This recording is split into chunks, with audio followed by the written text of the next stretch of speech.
Big Fish was the big draw at the box office this weekend. The Ewan McGregor movie about a man who grew up listening to his father's tall tales took in $14.5 million. Big Fish knocked the Lord of the Rings, Return of the King. Big Fish. Is it in a small pond? A river. Oh. You saw the movie? I did. Oh, it's nice to know. And you enjoyed the movie? I loved it. Oh, that's even better. Really? I laughed while I loved cried. it? Yes.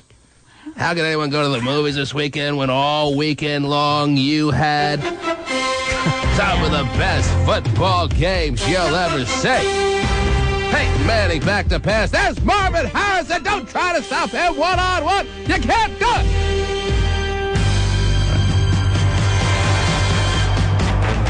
One classic after another. Awesome weekend. Wayman lost even more hair this weekend. Yeah, I bet. Because his team was done. Yeah. Over. I was getting pages saying, oh, I feel sorry for Diana. And then out of the fire, they pull a victory. Yeah. And they move on. Woo-hoo. And the Colts and your Carolina Panthers, because I know we have a lot of Panther fans out there. Panther jerseys so like crazy. Yeah. And lest we forget, New England. But 4 classic games, one after the other. I'm out of breath. Steven, your thoughts? It was good, yeah.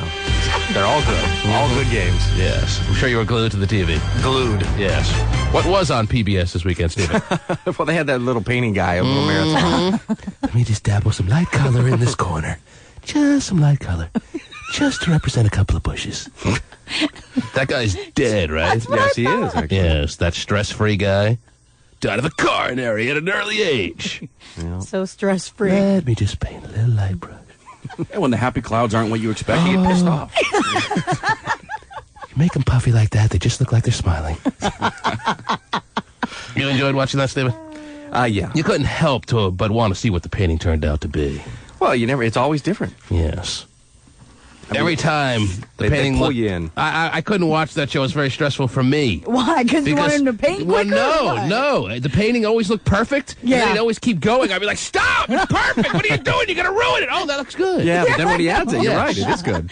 You're right. But I would always be stressed out that he was going to ruin it. Never did. Right. But still, it was too much for me. I couldn't handle it. And when So I'm I sitting there flipped with the channel back to football. Yes, Stephen. when I'm sitting there with my easel, it doesn't work when I go back. No. Yes. What are you fellas going to do once football's all done? Haven't a clue.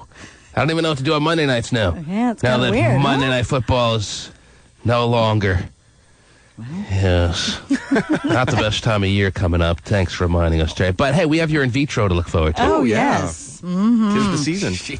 And if you're looking at the telestrator right now, here's what Tari is attempting to do. She's trying to get the yeah. Oh, I don't even know the real component parts of it, or else I could have explained it. I don't think you want to know, really. So, are you leaving early today to go see your doctor? No, not today. However, You told us for 2 days now that you're going to leave early. We had our hearts set on it. Would you like me to just because? We got But the no. Bitchler coming down to take over for you this morning. okay. So whether you're going to your in vitro or not, you may have to step aside. I'll step aside for her. Oh, jeez. No big deal. No big deal there. Well, she thinks you're just wallpaper anyway, so you Yeah, can just stay here and it wouldn't make a difference. Right, that is Has anybody true. seen Terry? No, she's just the wallpaper there. But I do have stuff going on Tuesday, so. Now, wait a minute. Isn't Ariola coming down this morning, too? Ariola has major surgery tomorrow, apparently. Oh, Wow. The first of her many procedures Really? is tomorrow morning.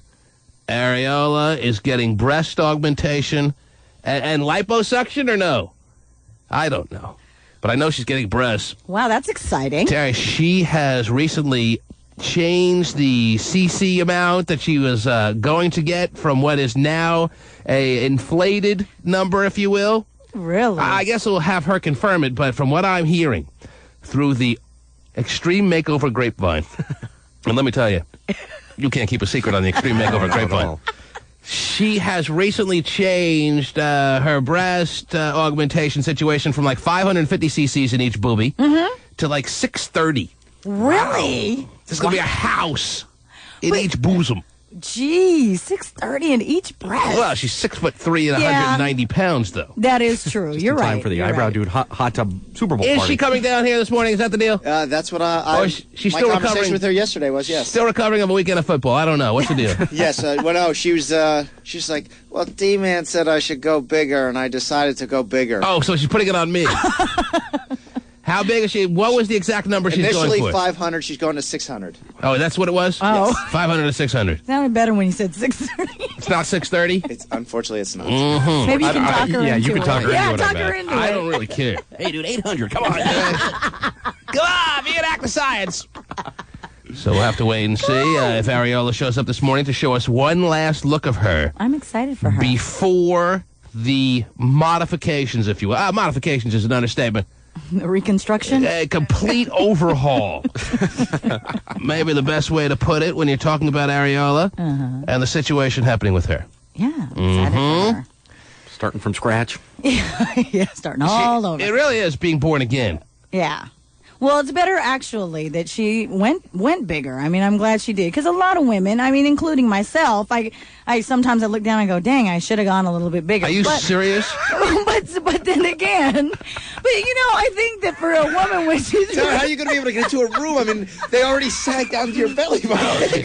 You're 5 feet tall. Oh, my goodness. All right. Well, let us be reminded of the moment Areola heard she was going to be born again. I just want to say thank you very much to every person at 7-Eleven and PLU that voted for me, and Right. all my friends and all my family. I can't believe it still, but I'm very happy. Mm.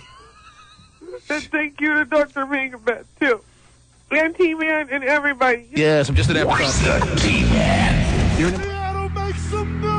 Roy Horn Health Update is the focus of tonight's ET News Link. Oh, goody. Roy is home in Las Vegas recuperating from the tiger bite. A Roy spokesperson tells ET Roy is making progress and delighted to be home, spending time with Siegfried and the people he loves. That's nice. Those visitors of Roy's palatial home in Vegas just might include a tiger or two. No. The Siegfried and Roy collection DVD shows one of his white tigers having the run of the house. And we wouldn't be surprised if a bedside tiger is part of Roy's therapy, along with the 24-hour medical staff on hand. A bedside tiger, Terry. yes, Just by coincidence, that was Roy Horn's nickname in college. It the bedside was the tiger. bedside tiger, Terry. Wow. Yeah. What a tiger he was. Mhm. Oh man. I don't know if really that's the best move. Well, maybe it'll. Bedside crocodile fine. Obviously, they're no danger to anyone, be it a 4-month-old or whatever. Sure. But a bedside tiger, come on. We've learned the hard way. We've had to suffer enough. This roller coaster ride that Roy Horn has put us on. Will he be alive? Will he die? I haven't been able to sleep, Terry. And now I have to know, even though he's pretty much out of danger, that he's going to be sleeping next to a white tiger. Mm-hmm. He's probably deadly afraid of him. Siegfried's just putting him in there to go after him. Finish the job now. Finish the job like we talked about. Is that what he's doing? After he's in this position because of the tiger, he's now going to sleep with one? Yep. And then he's going to be on 60 Minutes with who interviewed Michael Jackson? What's his name? With Ed Bradley? Mm-hmm. Talking about things he may or may not be doing to tigers? Do you think it's appropriate to be sleeping with a defenseless animal? Well, as we've learned, they can defend themselves. Yeah, no kidding. Well, they say bite like it was no big deal. It's really, Yeah. I mean, come on. It was a mauling. Just a little bit. All right. So if he gets mauled again, do we feel sorry for him? Well, no, you know the old expression, first time, shame on you, tiger. Second time, shame on me. Mm-hmm. There you go. It'll be fine. Yes, as soon as Roy Horn hits stage 5 sleep, No kidding. tear him to ribbons. Would anyone have to feel sorry for him? Would anyone feel sorry? After what's happened, if he goes to sleep with a tiger in his bed, tiger just this time mauls him even beyond recognition. Oh, wow. Tiger holds down the morphine button. Yeah, no kidding. I don't know. But hey, it's Roy Horn's life, and he's been living it the way he's wanted to. Yeah, that's Some true. time and goody for him. Kind of like Schwager. Oh, boy. Schwager, what do you need? Well, I'd just like to point out something to you, T-Man. Are they calling you Bedside Tiger yet? No. That'd be an upgrade If you from what they remember do. from this year's Sin City Survivor, I don't remember, but go ahead. Refresh me. when... What is it called now? Okay, basically, I remember at the end of Sin City Survivor that What? the odds were that you found out that women's team might win 5-1 for the Super Bowl. Okay, what's that? The Women's team might win 5-1 for the Super Bowl. That's what we found out when they were in Vegas? Yes. That the Eagles were 5-1 to win the Super Bowl? Yes. Yes. And the Seahawks were 50-1. Okay, what's your point on all this? Well, I think women's team might actually win the Super They Bowl. may. So They the odds may. were right. After having that 4th and 26 play be converted so they could stay alive and then ultimately win the game, they now become the team of destiny. Just a couple of days ago, it was Green Bay that was the team of destiny. Now we have a new team of destiny. Destiny's a funny thing. It's very fickle. Yes, it is. And I'm glad that Brett Favre's passed-on father was on his shoulder the whole way. Because he really must have a bad sense of humor up there in heaven, Terry, making him throw that horrible interception to allow the game to be won by the other team. I think Favre had 10 grand on that game. What the hell was that about? I know, out of nowhere. His dad is guiding him. Interception! Yeah, nice guiding. Now what? Thanks. So what's your point now, Schwager? My point is, if anybody's wondering, their money is best on, unfortunately, Philadelphia. Let me tell you, he is a sports guru to the stars, Matthew Schwager, and don't you know it? Okay. Anybody that makes Sin City Survivor one word, I'm not listening to. By the way, in case you're interested, during the last break, which was just, 5-10 minutes ago? Yeah. Well, less than that.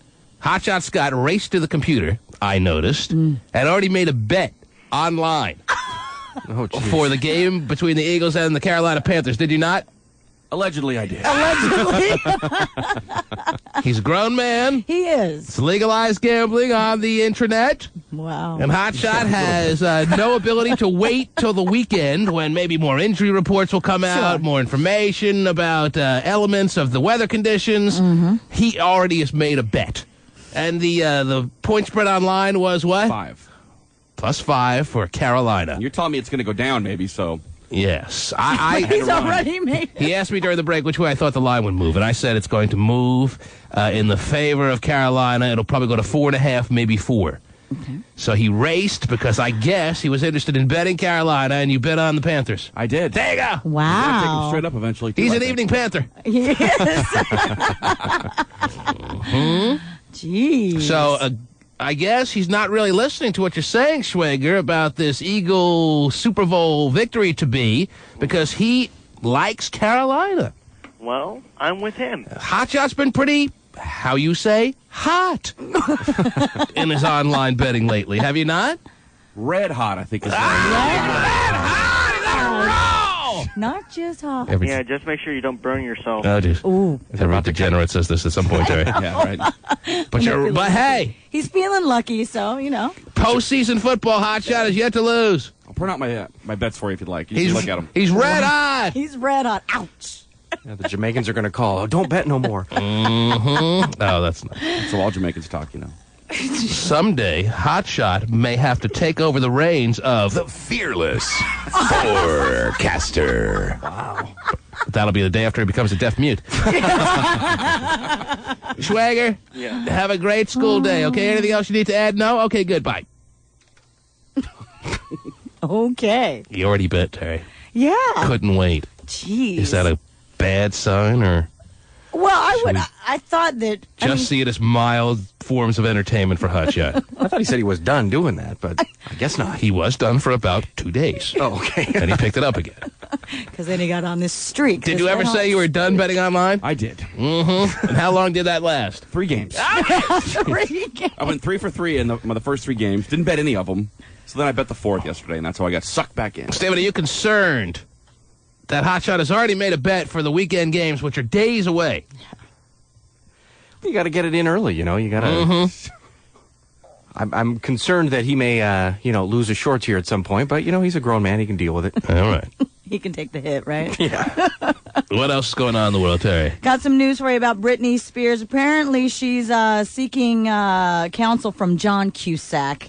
She's crying on his shoulders, according to the News of the World tabloid, which is a British news tabloid. Right. She's telling him how she's just not quite over Justin Timberlake, and that's why her behavior is so erratic. And So all the antics, all the wild, spontaneous, impulsive behaviors of Britney Spears all come down to one common denominator, and that's her not being able to get over Justin Timberlake. Yep, their big breakup. Uh-huh. She claims that, she sometimes drinks to block him out, and she's taking, like, antidepressants and diet pills. So anything that goes wrong, anything that is perceived as a bad behavior by Britney Spears can be blamed on that curly locks Justin. Yep. Looks like it. And of all people, John Cusack is there. Well, good for him, though. Some people call John Cusack, and I'm sure Britney does in her times of very tender moments between her and him. They call him John. Good morning, T-Man. Yes, John. Hey, back to the saga about the football game. So what's Eyebrow Dude doing now? He's holding some type of hot tub party? I don't think he got invited. I didn't get invited there, Terry, but I'm curious to be invited. Okay. Well, I don't know anything about it. All right? What you're talking about last Friday, or Yes. Friday, a couple days ago. Thanks for the call. Okay, thanks. All right. That is word to Eyebrow Dude that John is waiting by his mailbox. Yes. Because he doesn't have email, I would imagine. Or obviously he does, because that's the way he communicates with Gay all the time. But I don't think either his mailbox or his email account have received any invitation to the Super Bowl extravaganza that Eyebrow Dude is having, that the world is demanding to go to. Right. Everyone feels shortchanged if they're not invited. I'm in the same camp as John. Didn't get one either. John almost sounds like he sobered up, Terry. Whoa.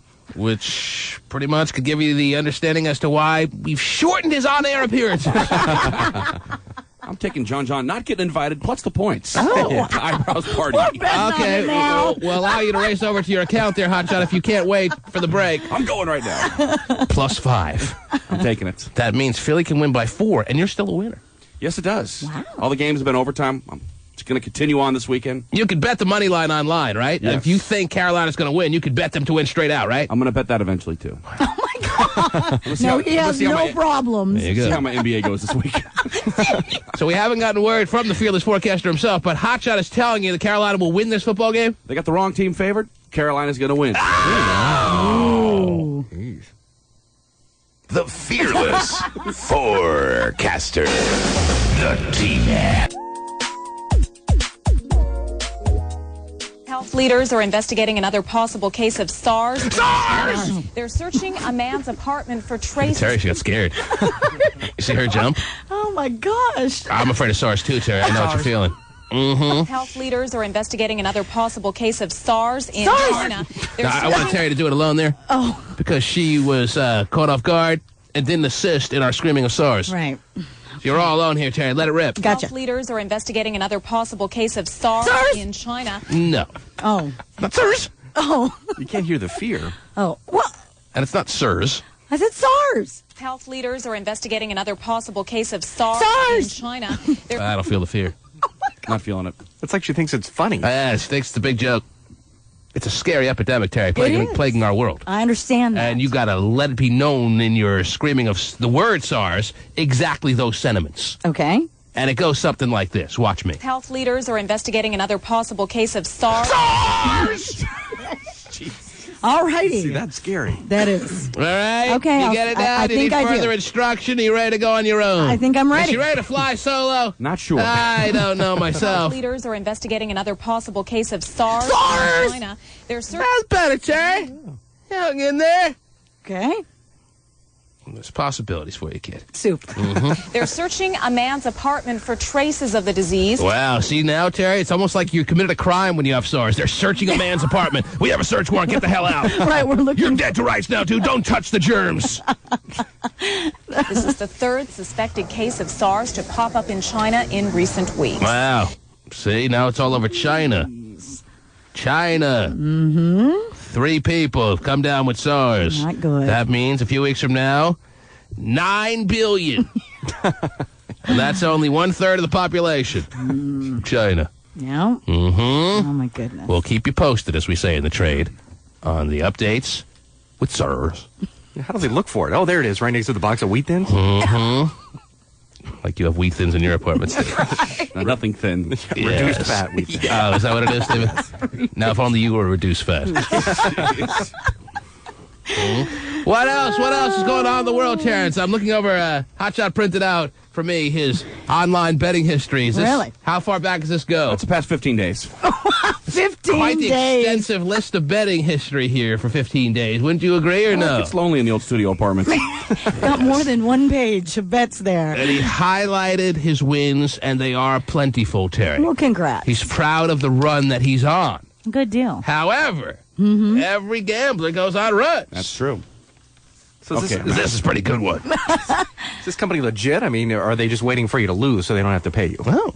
No, I've been paid every time. Oh, really? You've been asked. They give you a check? You've asked them for checks, and they've sent them promptly? If it's over 500, you get it Federal Express to you. Wow! It's nice. What an endorsement. Yeah, I know. It's like I'm doing ads for them. Yes. 10% reload on Thursdays. So, Tell them you heard Hot Shot, you get a free T-shirt. Get the check from the West Indies, you know? West Indies. So back on, look at this bet. What the hell were you doing here? Not sure. Back 2 weeks ago. Yes. Or last week, I guess, actually, or a week and a half ago, Hotshot had Troy Hambrick to score the first touchdown in the Dallas-Carolina game. Wow. Kind of an off-the-wall bet there, kid, don't you think? Well, they pay you back on a prop bet if it's you get like a bonus, so that's why I did it. I knew it wasn't a great bet. But Hotshot's going in for all their gimmicks, too. Certain guy scores, they pay you back if you lose. And you got a set of knives, too, right? It's like 12-1. You can't go wrong. $10 bet. Sure. That was the Celtics and the Rockets. It was a lonely time in my life last night. Kind of an extraneous game there, wouldn't you agree? Well, I was a little upset about my Eagles bet, so what most gamblers do is they go right after the next game. They chase the next game. Yep. Well, you won on the Celtics and the Rockets. Congratulations. Thank you. The Celtics were +7, and they wound up winning outright, Terry. very good. What a turn of events for Hotshot's betting account. I had the wrong team favored last night, too. Yes. What else is going on in the world, Terry? Well, for those of you out there interested, Match.com is now offering speed dating online for their clients. Online speed dating. Yes. Isn't part of the speed dating process that you sit across from the person, and yes, you only spend 5 minutes with them or 3 minutes with them, but you get to see them, right, which is one of the most important things to people? Yes. In the speed dating online, do you exchange pictures that quick? Probably, yeah. Mm-hmm. So then there would be no reason why speed dating couldn't take place online. Right. Except that it's not really moving picture. That don't you have to see the body in motion for those 3 minutes when you're actually doing the speed dating thing? I would say no. I mean, I would just want to see if what there's that any person looks nervous twitches going on in this person's life while they're speed dating. Doesn't that tell you a lot about whether you want to make a life with them? You have 3 minutes to decide whether you want to marry this person now. I don't know. I think initially, as speed dating is, you just really get to look at that person and then move on. And what about all these people who still have dial-up modems? That's not speed dating. That's true. It's a hold on, I'll be there. But there's a quarter of her face on the picture already up. That's awesome. Yes. A face that's not hers, probably. Right. I'm 6 people behind. I don't even know who this is anymore. All I know is there is one benefit to speed dating that is coming to my mind, is that you can be rejected quickly so you can go right back to your porn. There you go. That's what I'm thinking. Perfect. All right. Now, you don't like me? All right, let me go back to Busty Lusty here. Busty Lusty. Speed dating online. Mm-hmm. Jimmy Fred. Yes, T-Man. I know you have a new lady in your life who loves to parade around the 5'2" guy, but you've done the speed dating thing. Yes, when I was in Phoenix. Yes. We don't care where. It really doesn't matter. Is that really relevant to the story? I'm sorry, I thought you were conversing. Is speed dating in Phoenix a big different thing from speed dating anywhere else in the country, to your knowledge? Just wanted. Oh, in Phoenix! So we can't ask him, Terry. Just wanted you to know it was a long time ago. I didn't realize it was in Phoenix. Right. Yes, I've been speed dating, T-Man. The sweat pouring everywhere. Does it really matter? Do you need to talk that much on the air that you had to add it was in Phoenix? I'm just asking. What was the point of bringing I'm sorry, I will not make a comment unless I will answer the exact questions you asked me from now on. No, you won't. No, yes, I will. No, you won't. Oh, do you think the girls are hotter there or something? And we'd think that was cool? We're trying to figure out if there any reason you had to mention that it was in Phoenix. No, it's just for a point of reference, that's all. So we all can feel like we're part of the speed dating that you're about to tell us about? Well, let me get my Jimmy Fred timeline. All right, so the speed dating in Phoenix went well for you or no? It was set up very poorly. I remember a friend. They didn't have a booster chair for him. It was... No. You would think that they would. There was this. My friend Ellen got me involved with it, and is there any reason why you needed to have the friend Ellen here? Because she told me that this would be a good way to meet people. Yes, it was practical, right, and that it would be set up well amongst the age groups. But it wasn't. I mean, there was a 47-year-old woman, a 21-year-old woman. I think I was 29 at the time, and it just didn't make any sense the way they had it set up. You thought it'd be grouped better together with people all of the same age. Well, it was in Phoenix, though. It was 8 people. And I believe it was 8-minute segments or whatever you want to. There was only 8 people in your speed dating thing? Yes. Boy, Phoenix is... Usually you think speed dating, you think 40, 50 people. Yeah. Well, I would have preferred that.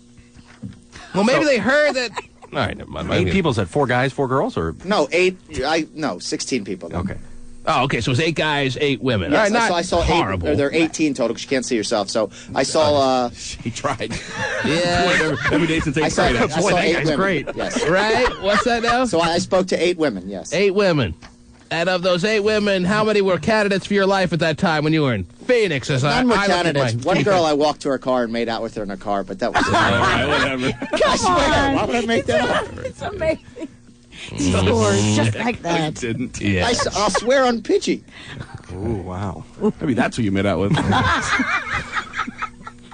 So, my question was, do you think there's any possibilities? Would you do speed dating online?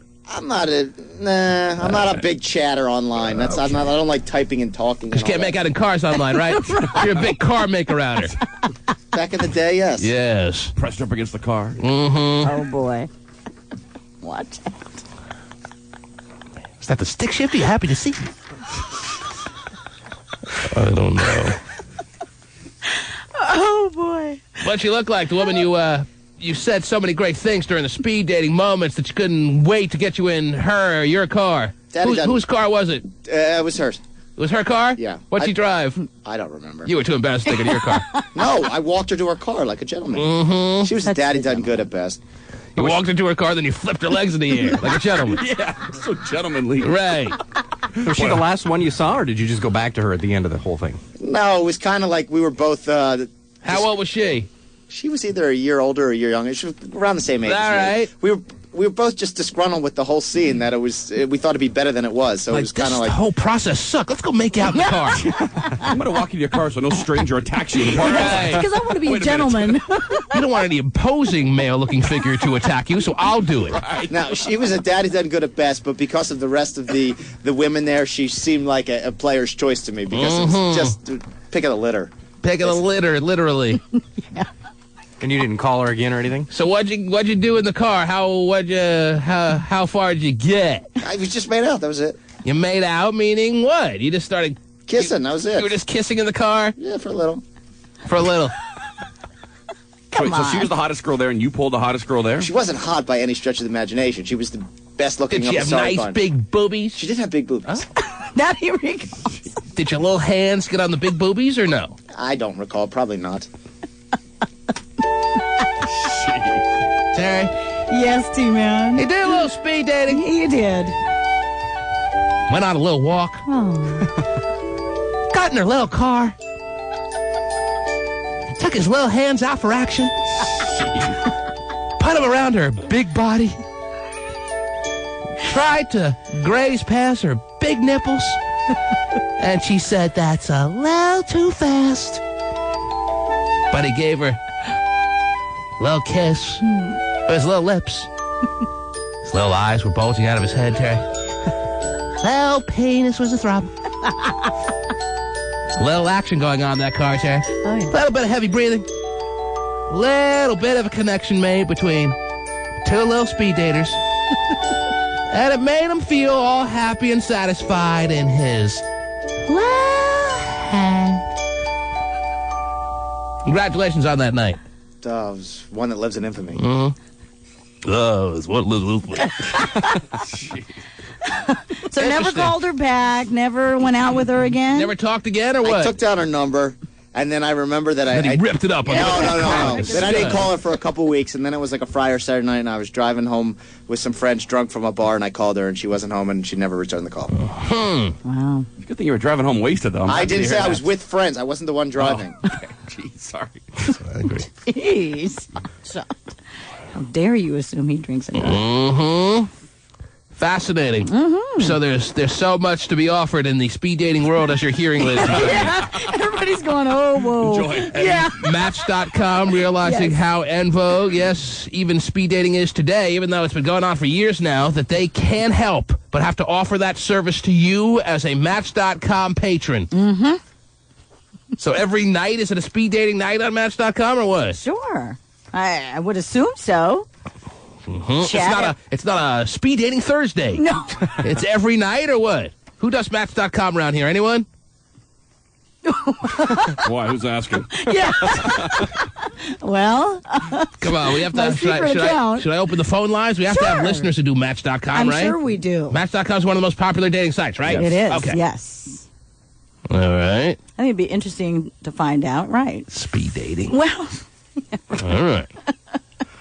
What else, real quickly, is going on in the world? Here's something that'll be available soon. A new cell phone that allows parents to track their kids 24 hours a day without them knowing. Yes. How does it do that? It's called Text Track. It's a little feature that lets parents send a secret text message to their kid's phone and then get an instant response with the phone's location. With the phone's location. Yes, and then the kid doesn't even know about it at all. The kid doesn't know that his very own or her very own phone has sent a location to the parental unit who requested it. Mm-hmm. Well, why would the kid just have that phone then? I would not like this phone. I'd like this phone. But kids are not even going to know that this phone has this feature that the parents called up the phone company and put on their phone. Mm-hmm. I don't know if this really can work. It can. But if it does, Terry, that could lead, open a door for a lot of realities to hit this parents' world as far as what their kid is doing. Mm-hmm. Where were you last night? I was just at the library. No, you were at the crack house. I know what goes on 8th and Pike. Well, that's another feature, too, in that system. It can instantly alert a parent when the phone, leaves what they call a safe zone, like the school or something like that, and goes and enters a predetermined forbidden zone. Mm-hmm. You know, like a boyfriend or girlfriend's home, something like that.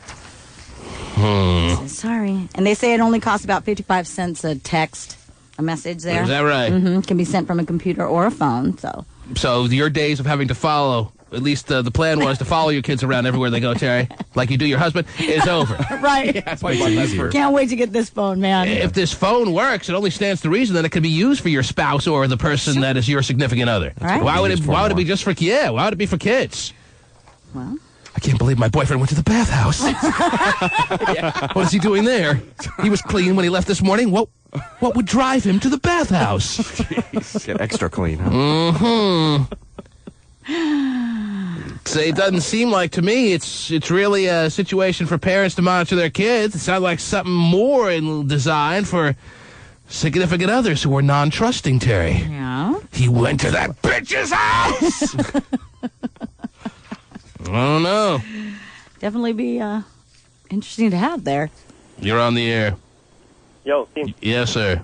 Hey, that's perfect for tracking down a significant other. Yes? Yes. Are you involved with someone, sir? Are you married? What's your deal? Very involved. Very involved. Not married. Have But a kid on the way, just bought a house. The fact that you called so quickly when you heard this makes me assume that you are a non-trusting boyfriend. Is that fair to say or no? No, very trusting. I just... Then why did you feel so inspired to race in with your phone call when you heard about the phone that tracks locations? Well, because I think it could come in handy and... For who? You're not worried about it? Why'd you dial so quick? He's the trusting one, remember? Can I get one, T-Man? Why'd you call so quick, sir? I don't know. I just thought I needed to be brought to the table. It didn't sound like you were going to do it, but you did. Do what? Bring it to the table that the significant other could use it. Well, you didn't think we'd think of that on our own, sir? I didn't. You guys weren't touching on it so far. Oh, are you touching on it right now, sir? No, but I wasn't. I didn't think Jimmy'd have me on the line that quick. Well, sir, I just opened the phone lines and you were the first one in. Wow. Yes. And you have a baby on the way, a house that you share with your significant other, but no marriage on the horizon. That marriage is a big step. It's on the horizon. You don't need that kind of commitment in your life. No, I do. Okay. Well, congratulations with all that, sir. Thank you very much. And if we ever get some of these phones sent to us as a thing we can give out on the air, we'll be sure to keep your name and number on the list, okay? Absolutely. Oh, now he wants one. You hear that? I know. What happened to Mr. Trust? Mm-hmm. I trust her wholeheartedly. I gotta go, T-Man. I'm losing her. I mean, she just took a quick right. Right. You're on the air. Okay, so I think that adults might be a little wise to this phone. You know, you could really, throw it in the toilet. Yeah, there's got to be a way to counter this phone. I don't see the real I'm sure there will be. future I mean, for this. I guess a child would maybe not know, but adult would probably be able to figure that, they're tracking me. Well, they say it's untraceable. They say that you can't detect when, according to what Terry was telling me, when you are being searched out for, if you will. Yeah, but is it only going to be a certain kind of phone, or is every phone going to have this? Well, it's not going to be like a beam of flashing red on your phone. Again, it's going to be very subtle or discreet. Yeah. Mm-hmm. No, but is it every technology single is such, phone? this does stand to reason that there is kind of ability to do this. Sure. But it's a complete invasion of someone's privacy. I mean, you read the book. We all did. 1984, not really. By George Orwell, it said we'll always be tracked. We'll always have Big Brother watching us. Sure. It's becoming more and more of a reality every day. Is it like a service through the phone company, or is it a certain phone that has it? It is a feature that you can get for a phone. Mm-hmm. So any phone could be tracked like that. Right. You seem really concerned, sir. I know. Where are you right now? I don't have to tell you, T-Man, unless you have the software. Why are you so concerned? Do you have a lot to hide, sir? Well, don't we all? No. Okay, then why are you so concerned?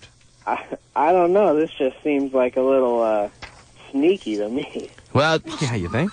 If you're concerned about this, you should only be even more concerned. The day will come soon, I predict, sir, where women will have tracking devices in men's penises. Okay? I'm going to throw my toilet in the crapper. And then... Oh, wow. That'd be quite the conundrum there. The toilet in the crapper. Mm-hmm. When you're online downloading the milkshake ringtone, I'm sure you'll be able to download some software that can block this. Wow. The milkshake. So, right as soon as they unleash this particular feature, as Terry's describing, there'll be the location blocker, if you will, Stephen, That's you right. say. Mm-hmm. This person's trying to get my location, but bam! Take that! And it becomes just a big old game. Features fighting features. Right. It always sends back church. Mm-hmm. Oh, he's praying again. What a good boyfriend I have. That's the default setting. Yeah, church. You're on the air. Hello. Yes. Yes, it's Bikini Bro. Hey, Bikini Bro. How you doing? I just had a quick. Wouldn't this be kind of like a dangerous thing if, say, like John got Gabe's number? So stalkers could use this. Oh, by all means. And it could be a very dangerous feature for people who are being bothered by stalkers. Oh, yes. Well, then the stalkers wouldn't actually have to follow them. They could just sit at home. I know where you are. Yeah. But they know where they are. But it's just kind of freaky, you know. Mm-hmm. Mm-hmm. But a good point. Thank you, sir. There's a lot of downside, apparently, Terry, to this feature you're talking about as great new technology. It's good he was thinking. Stalker. I can stalk people from my own bed? Never have to leave the house? Great. I don't think it's anything anyone has to worry about. Right. Until it's time to worry. Jeez. Interesting. Yeah. Fascinating. Watch out for the new phone. All of a sudden, your wife or girlfriend, hey, honey, here's your new phone. Oh, wow. Thanks for thinking of me. I'll make sure not to fall for that one. The T-Man. KUBE93.com presents Nelly. Just one touch. Michael Jackson is set to be arraigned on child molestation charges on Friday, and he's going to have plenty of support when that happens. His family and fans say they plan to be there in full force. A publicist coordinating the event says Jackson's fan club plans to travel to the courthouse in buses and cars to show their support for the singer. Wow. Wow. There you go. Friday morning, Friday afternoon. Mm-hmm. Caravans pulling up in support of Michael. Yeah, that's nice. Yes. That'd be good for him. So when you did your speed dating at Phoenix and then you made out in the car? Yes, T-Man. How long did you make out in the car with that woman for, would you say? And I don't even know if you call it making out when all you're doing is kissing, Terry. Making out, you have to be groping. Your hands have to be everywhere. How long did you do the stuff in the car that you did? 10, 15 minutes. 15 minutes. 15 minutes and all you're doing is kissing? It was first base only. Gotta advance a little bit if you're going to be kissing for 15 minutes. Oh, that last kiss was a great one. I'm glad we're only in minute 8. We're in a parking lot. Mm-hmm. Speed dating. Yeah, but you're in the car. She was vulnerable. She was vulnerable. Someone's got to get pressed down against one of the doors. Oh, no. 15 minutes. Yeah. I mean, what, the hands were in the pocket? Mm-hmm. All right. So 15 minutes and all you did was kissing. That's all. And you don't think that's a little bizarre? I'm bizarre. You've been telling me that for 3 years now. All right. It's fine. Was it quality kissing? Yeah, it was pretty Oh, good. jeez. No, because he's a quality kisser, Disgusting. you know. He's one of those guys that says he's a good kisser. Right. Yeah, he is. One of the all-time great kissers, by the way. Just want to make sure you are aware you're in the car. One of the all-time great kissers. I bet you didn't think you'd meet that when you speed dated tonight. Right. Boy, are you in for it? Right. Watch out. So this is what he wants us to believe, Terry. Back in the time he lived in Phoenix, which was just, 3-4 years ago, he went on a speed dating exhibition. Yes. He wasn't happy with the allotment of women, but one did get walked to their car by him because you feel the safety against all the predators of the world when you're walking back to your car with 5'2" Jimmy Fred Weeman. Let me tell you, yes. any trouble that may pop out of a bush here or there is going to be defeated. Oh, of course. By the massive force Jimmy Fred Weeman is bringing with him as he walks you to your car. They were probably waiting in the bush going, oh, no, we can't attack that girl because look who she's walking 17-year-old high school seniors are beating the crap out of Jimmy Fred Weeman at in-studio Christmas parties, but this speed dater felt the safety that comes with being walked to your car by the women. Of course. Hold on, Amy. So you were walking her back to her car to make sure she was safe. Is that pretty much the premise there? I don't know if it was to see. It was safe to see, maybe, that I could end up getting a little first base action. Yeah. She was excited, obviously, as well, then, if she realized, okay, this guy's not going to protect me from a fly, but I'm having him walk me to my car, letting him think that he's protecting me because I have to kiss this guy. I was better looking than I am now. I was tan. Yes. I was working out more because you're in the sun more. You have to be more vain in the desert. More vain? Okay. Terry's saying you're pretty vain right now, but go ahead. No, I looked better. I looked good now, but I looked much better then. All right, so you get to the car. You get in the passenger seat? Yes. All right. I don't remember how it got to me getting in her car. Maybe we were kissing outside the car, and then she invited me inside I got to get you inside this car now. I don't remember exactly how Well, it got try to that remember. Take a moment. You need some time? Think would love some back time. to that night. Okay. Can we flash back? Yes. We're flashing back. Steven, go ahead. Oh, he wanted to do that so What year are we in? Are we in 99? Nah, it might have been 2000. 2000. Wow. When did you start working here? It feels like you've been working here for a century. March 1st, 2001. Oh, jeez. Yeah. Jeez. It'll be 3 years coming up soon. Is that it? Yes. We're so much better off, Terry. I know we are. Tell you. Ain't that the truth? Okay. So we're in the year 2000. We're in the heat of Phoenix. Yes. We just completed a very lame night of speed dating. You and a woman lock eyes and realize the other's thinking the same as you are, that the speed dating was a disaster. But hey, let's see what I can salvage out of this night, is what you're both thinking. I think that we had something in common, that we were both cynical about the whole event. And Okay, so you start walking to the car complaining. Well, after everyone did their 8 dates, people sort of dispersed, and we hung out and had a couple drinks together. And then you said, Take out your vagina now. oh, I'm sorry, go ahead. What was I it? should have said that. All right, go ahead. What happened? What Tell did they me. charge for it? It was $35, I think. Oh, you paid for speed dating? Really? Yeah. I didn't know they charged for Lord. that. All right, go ahead. Well, how do you think they get all these people I and see. they get an So I event? see why they're the two last ones remaining. They're both complaining they want their money back.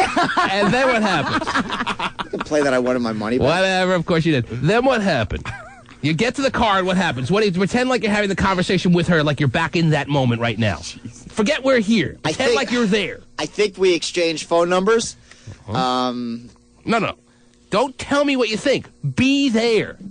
I don't even remember her name. Okay. Do I have to put him under hypnosis, Terry? Maybe Well, I have my phone right here. Why don't you... You tell me her number is still in your phone? No. Come on. You asked me to be right there. Oh, okay. So you're punching the number in your phone. Okay, go ahead. Terry's that woman. Go ahead. This is my phone number. I'd love to hear from you. I'm not ready yet for that part. That's probably what he said to her. I have to call Pidgey first to make sure this is okay. Right. All right, go ahead. It was a weird night, but at least you made it salvageable. So maybe we should get back. Take two. Maybe we should get together sometime. Can I have your phone number? Sure. Here's my phone number. It's 555. Oh, he's punching it in. Oh, he's there. Well, I feel like I'm there. Yeah. Even though he went, take two. Phone number, please. It is. Is that what you said? Our phone number, please? No, go ahead. I'm ready. 555-1234. Oh, you have the same number as all the Hyatts. Very exciting. 555-1234. Tolerate 2 minutes with this guy. Okay. Go ahead. Now, is this your home number or your cell? It's my home number. Okay. I don't give it out very often, so. Well, thanks. I appreciate that. I won't abuse it. But you don't look dangerous. Right. Well, so can I have your number and so we can hook up? Absolutely. Okay. I'll give you my cell number and my home number since you gave me your home number. Oh, great. Both. Yes. This is pretty exciting. Continue on. So I had fun. Hopefully we'll get together soon. And Let's get together now. And then I think I leaned in and we just started kissing. Okay, let me see you lean in. Go ahead. Wait. Is that what he looks like? He's leaning into nothing behind the glass, and yeah, it's still grossing me out. All right, go ahead. You leaned in, and what happens now? I leaned in, and I guess it just happened. You know, the moment where you look in one another's eyes. All right, no. You know what you need to do? You need to get out of the little studio there, open the glass. Don't have him kiss me. Come on. You know what, Terry? No. It's just mere acting here. We have to reenact that night so I can understand how they sit in the car for 15 minutes and do nothing but kissing, Terry. I can't even imagine something like this happening. And you think I can? Even acting? You think I can? Big, I could be 5 feet. Mm-hmm. He's already outside the glass, Terry. He's excited about it. No, go back into the glass. He's right next to you. No. Well, all right. Come I'll tell you on. what. When he kisses you, you can put your hand in front of your lips so he just kisses your hand. All right? I just got to see this happening. Look into his eyes? I just got to see it happening. All right? Oh, come on. All right, we understand. For the record, Terry is stating a vehement objection against this. Go ahead now. I'll take the really ugly guy instead. I think you did. All right, so where are we now? You exchange numbers, then you show me how you lean in. Well, she's standing up. Yes. I just remember Terry's as tall as Jimmy by. Fred. That's really weird. She's wearing heels, and I'm not wearing Go ahead. boots. But She's not still. Mm-hmm. And you lean in, and what happens now? Go ahead. Do you put your arms around Each her? other's eyes, and it's just sort of a. Oh, jeez. Yes. Yeah. Oh, my God, they're kissing with a hand in between. Terry had to pull away even with the hand in between. I couldn't do it. Mm-hmm. And then you get in the car. Show me how you get in the car. What do you do? Maybe we were. You grab her by the hair. No, I think we were outside in public and we were kissing for a little. And we didn't want the few people that were still there, the lady who was in charge, to think the night was a success because it absolutely sucked. You don't want to give her any kind of good feelings about what she put together. So you wanted to do your kissing in private. That's the only reason you went in the car. Yes. I see. To get some privacy. Mm-hmm. Lo and behold, this woman should think anything she did tonight was a success. It wasn't a success. They took the kit right. It was two desperate people making out outside. Okay. She said, "You people asked for your money back, and you're kissing." I just give you back half your money. Jeez. And now you're hooking up. The women brought in his own race and that's a bottle of water too, by the way. No, I remember they had food. I remember they had food. They of course had you remember that. No, they had some Swedish meatballs that were really good. Okay, yes, you can taste them right now, I bet. And that certainly adds to the kissing. So you guys are kissing in the car, and yet 15 minutes expires as far as the kissing activity, and there's no touching of the breast. There's nothing like that. I don't think there was touching of the breast. I may have touched the back of her neck, a little massaging of the neck. Oh, you dirty dog! Wow. All right. Thanks for the recap. Thanks for recounting the events of that speed dating classic evening. The biggest part of the night was the free food. All these meatballs. God. No, that's what that $35 covered was the food. Okay. Right. Wow. And the venue. I can't believe it. Everything just sounds so weird in his life. But anyhow, Terry, what else is going on in the world? Why is that so weird? I don't know. Two 7th grade girls were expelled in Montreal after charging $5 to boys to watch them kiss each other. Wow. Mm-hmm. And they were suspended for that? They were expelled. Expelled for that? Mm-hmm. They should be put in advanced business classes for that, Terry. Happened in the school cafeteria. They charge boys $5 to allow them to watch these two 7th grade girls kiss each other. Yes. And that's reason, I mean, yes, maybe that's a little bit of a cause for concern, I guess. I might, or some people might call that a tad bit savvy of these girls. Entrepreneurs already. Yes. However, no matter how you slice it. Oh, geez, I wish they could slice it. I'm sure the boys wanted to. Yeah. How can you come to the conclusion that these girls need to be expelled? So they can really go out and become hookers now. Well, they were. Of course, the parents, hey. So you brought this up, Terry, why? Because you're all angered now because you used to charge $5 for boys just to have sex with you? You didn't realize you didn't have to go that far? Wasn't having sex in 7th grade, but... Oh, I'm sorry. 6th. Come on now. 7th grade is what age? It's 13. It's 12, it's 14. 13. 12, 13. 13. Yeah. All right, let's agree on 13, okay? 13. Okay, good. It is. 13. All right. Girls kissing other girls. Well. There was tongue involved? Yeah.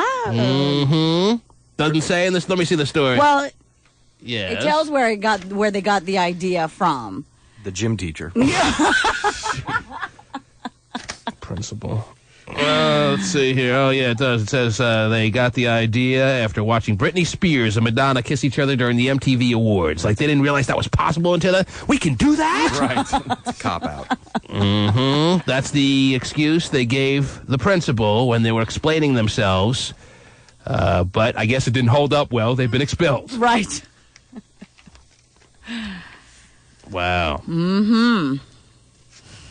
And the girls are getting counseling now on top of being expelled. They're demons.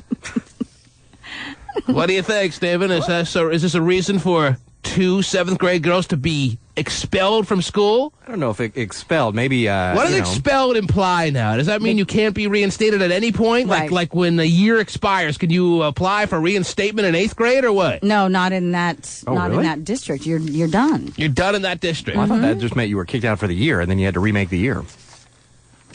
No, you have to admit betting on baseball, then you get reinstated. I don't know. That's crazy. I think they probably need an education.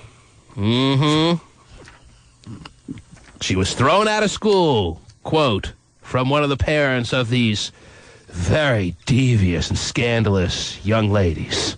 But the little boy bringing a knife to school, kicked out for 3 days. Stabbing his teacher? Yeah. We're going to let you off on a warning. Right. Oh, no. All right. Obviously, they're being tougher on, the knife-wielding students, too. Yes. But the 7th grade girls will kiss each other and get $5 a pop. I don't know if they should be expelled, even suspended. Suspended, give the money back, call it good. I like the suspension. I'd like to see this. What? The tour to all the different schools.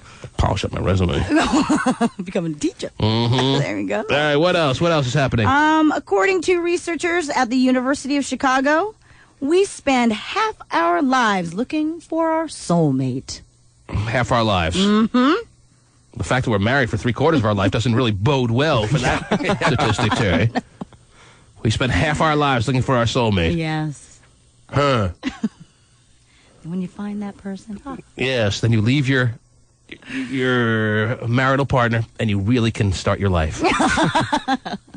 But that's kind of sad. That you spend half your life looking for your soulmate. Yeah, when you really think about most it. people are married, what's the average age people are getting married at? Even though it's been pushed up a little bit, you still get married in your late 20s. Sure. Or 26, 27. Yes. And yet you spend half your life looking for your soulmate? Yeah, the person I danced with at the reception, I really like her. The reception of my wedding, man, I really should start going out with her. Well, if you've already found it, I mean, your life is half over. I mean, don't you see that as sad, Stephen? Yeah, you spend very half much your so. life looking for your soulmate? Very much And so. the other half trying to kill him?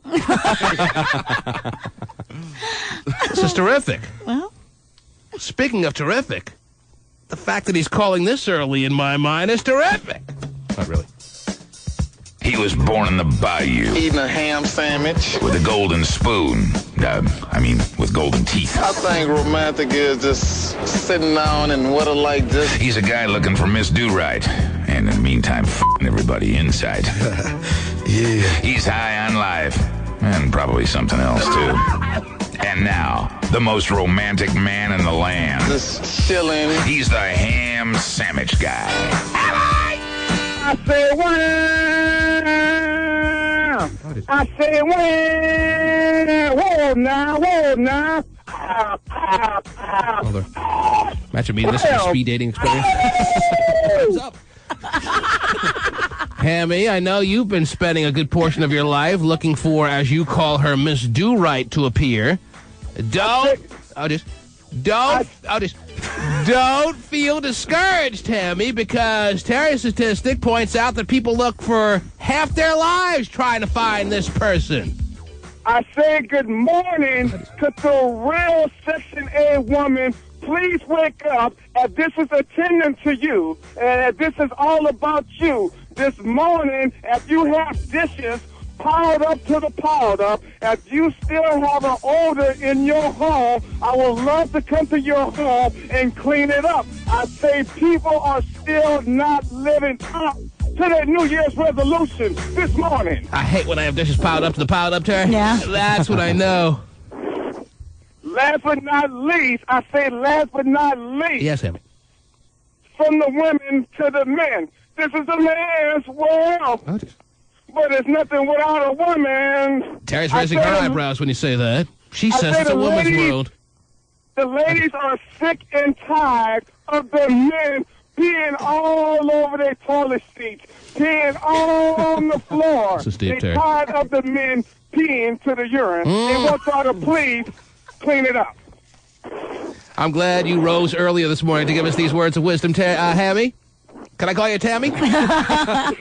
Is there a woman that needs those dishes cleaned up this morning? So you're looking for some woman this morning to open her door to you, realizing that after hearing day after day, month after month, year after year, the sounds, the tones that the ham sandwich man brings to the radio table, this woman should be calling in right now saying, T-Man, send him over my way. This could be my soulmate. I'm done searching half my life for him. He's the ham sandwich man, and I want him now. Is that what you're saying? And I'm coming with incense, potpourri, and any type of smelly stuff. Because Hammy realized the woman who decides that he is her soulmate will have a smelly home. Uh-huh.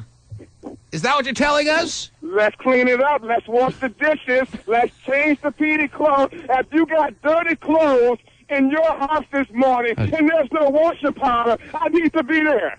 Hammy sounds like he's ready to become your servant. I know.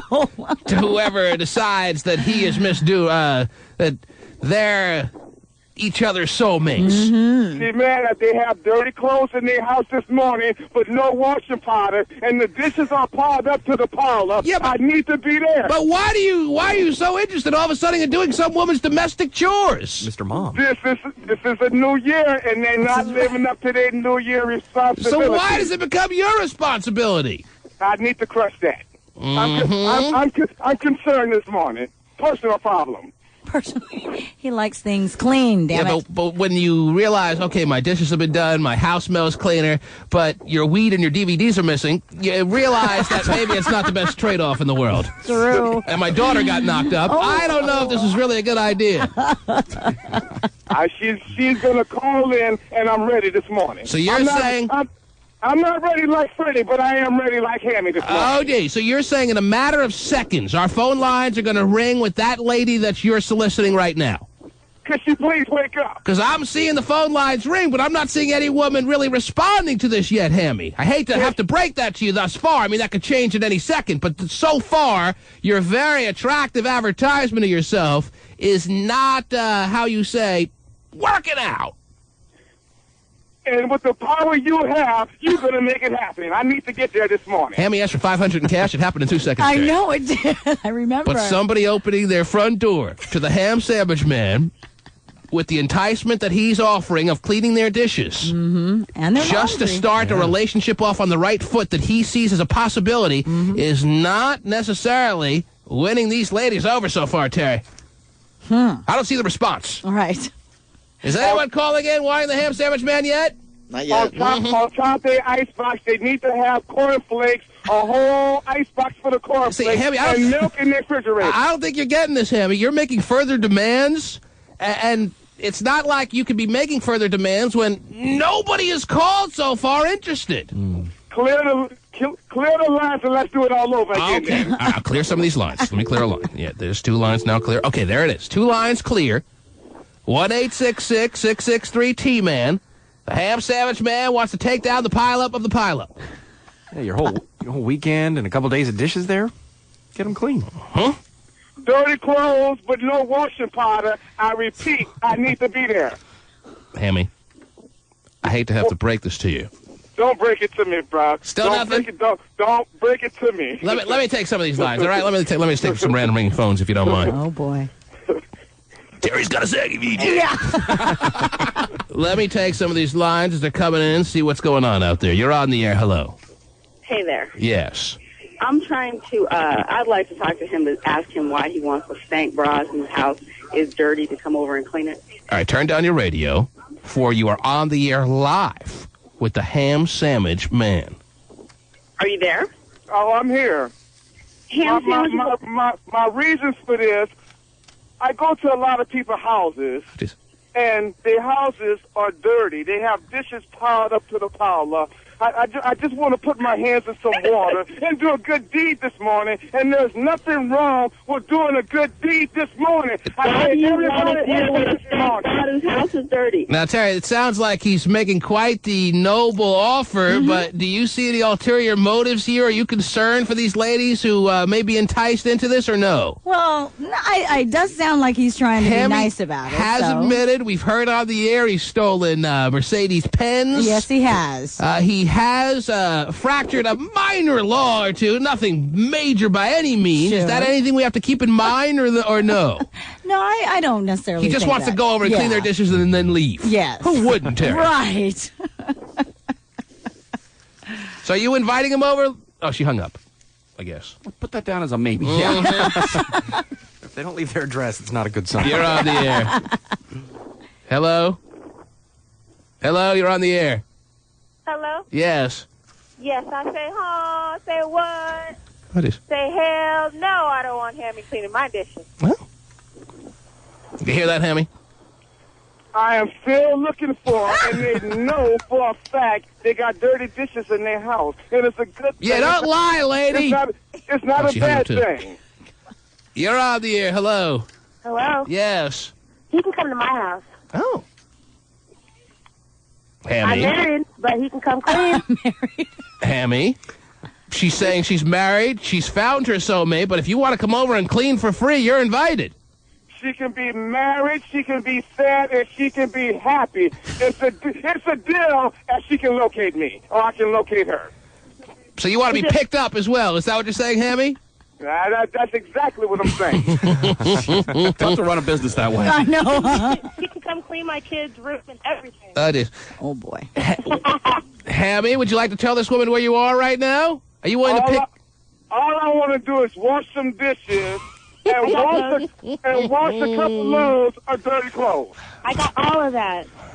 You can even vacuum my floor. And that's a deal. And I got on brand new socks. I didn't know that was the case, Terry. He'd be at my house already. I've had a guy with brand new socks on in my house. And if she can locate me, I'm going to give her a pair of brand new socks. So how do we finalize this transaction we're making here now? I don't care. I'll tell you what, you guys can exchange numbers. There you go. Get them out of line with each other. Have exchange numbers. Brand new socks and all. I'm done being the broker. The New Socks cleaning service. I don't understand. Oh, goodness. That'd be quite the Yellow Pages ad, though. Pretend like it wouldn't get your attention. The T-Man. For many children, being the shortest kid in class means being picked on. Being called shrimp, shorty, peewee. Rock! How did you tape the sunshine? I did. And what am I about to hear here? About short kids and how there's drugs now to make them grow. Here. I wanted a little insight into a guy I work with, in his childhood. So I know why you taped this. I understand the motivation. You don't need to explain it to me. Any chance he gets to rub salt in the wounds of Jimmy Fred Weeman, he'll take it. And I'm right there with him. For many children, being the shortest kid in class means being picked on, being called shrimp, shorty, peewee. Let's go over the checklist of things you could be called, and you tell me which one ring bells with you, okay? When you hear the name, just say check right after you hear it, okay? Okay. Kid in class means being picked on, being called shrimp, shorty, peewee. Check. And suffering the humiliation. You were called all those things? Yeah. You were? Yes. All right. Little guy more than anything. You were called little guy. That was almost said in a loving type way, but you didn't take it that way deep inside, did you? More often Which than not, I really didn't take it in a loving started to develop the personality that sits right there behind the glass now, Terry. Yep. If you look at all of my grade school pictures, you'll see me in dead center holding the class sign, yes. the class sign. That in itself is an abusive thing for parents, for teachers to make students do.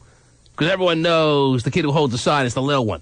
Yeah. Yeah, but it puts the focus all on you because you got to look and see what class it is, and then they look up and they see you. For many children, being the shortest kid in class means being picked on, being called shrimp, shorty, peewee, and suffering the humiliation of being chosen last in gym class. That was you, too?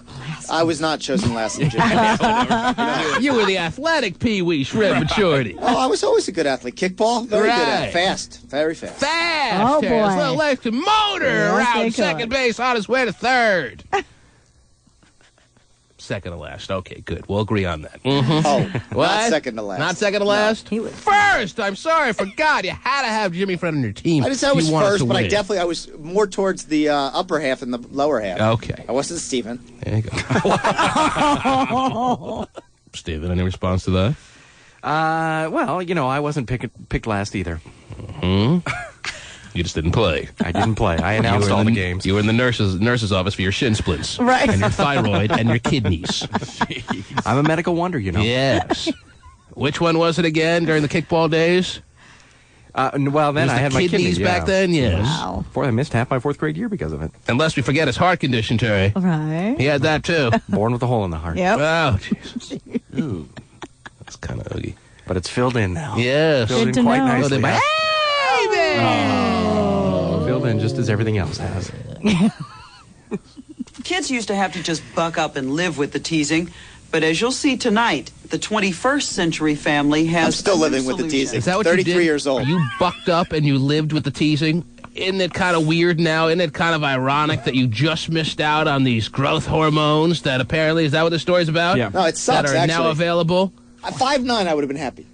You would have taken these growth hormones if they were readily available, like apparently they are now? I'd take them now if I could. So if there was a growth hormone that was given to adults who are short, you would take that now? Yes.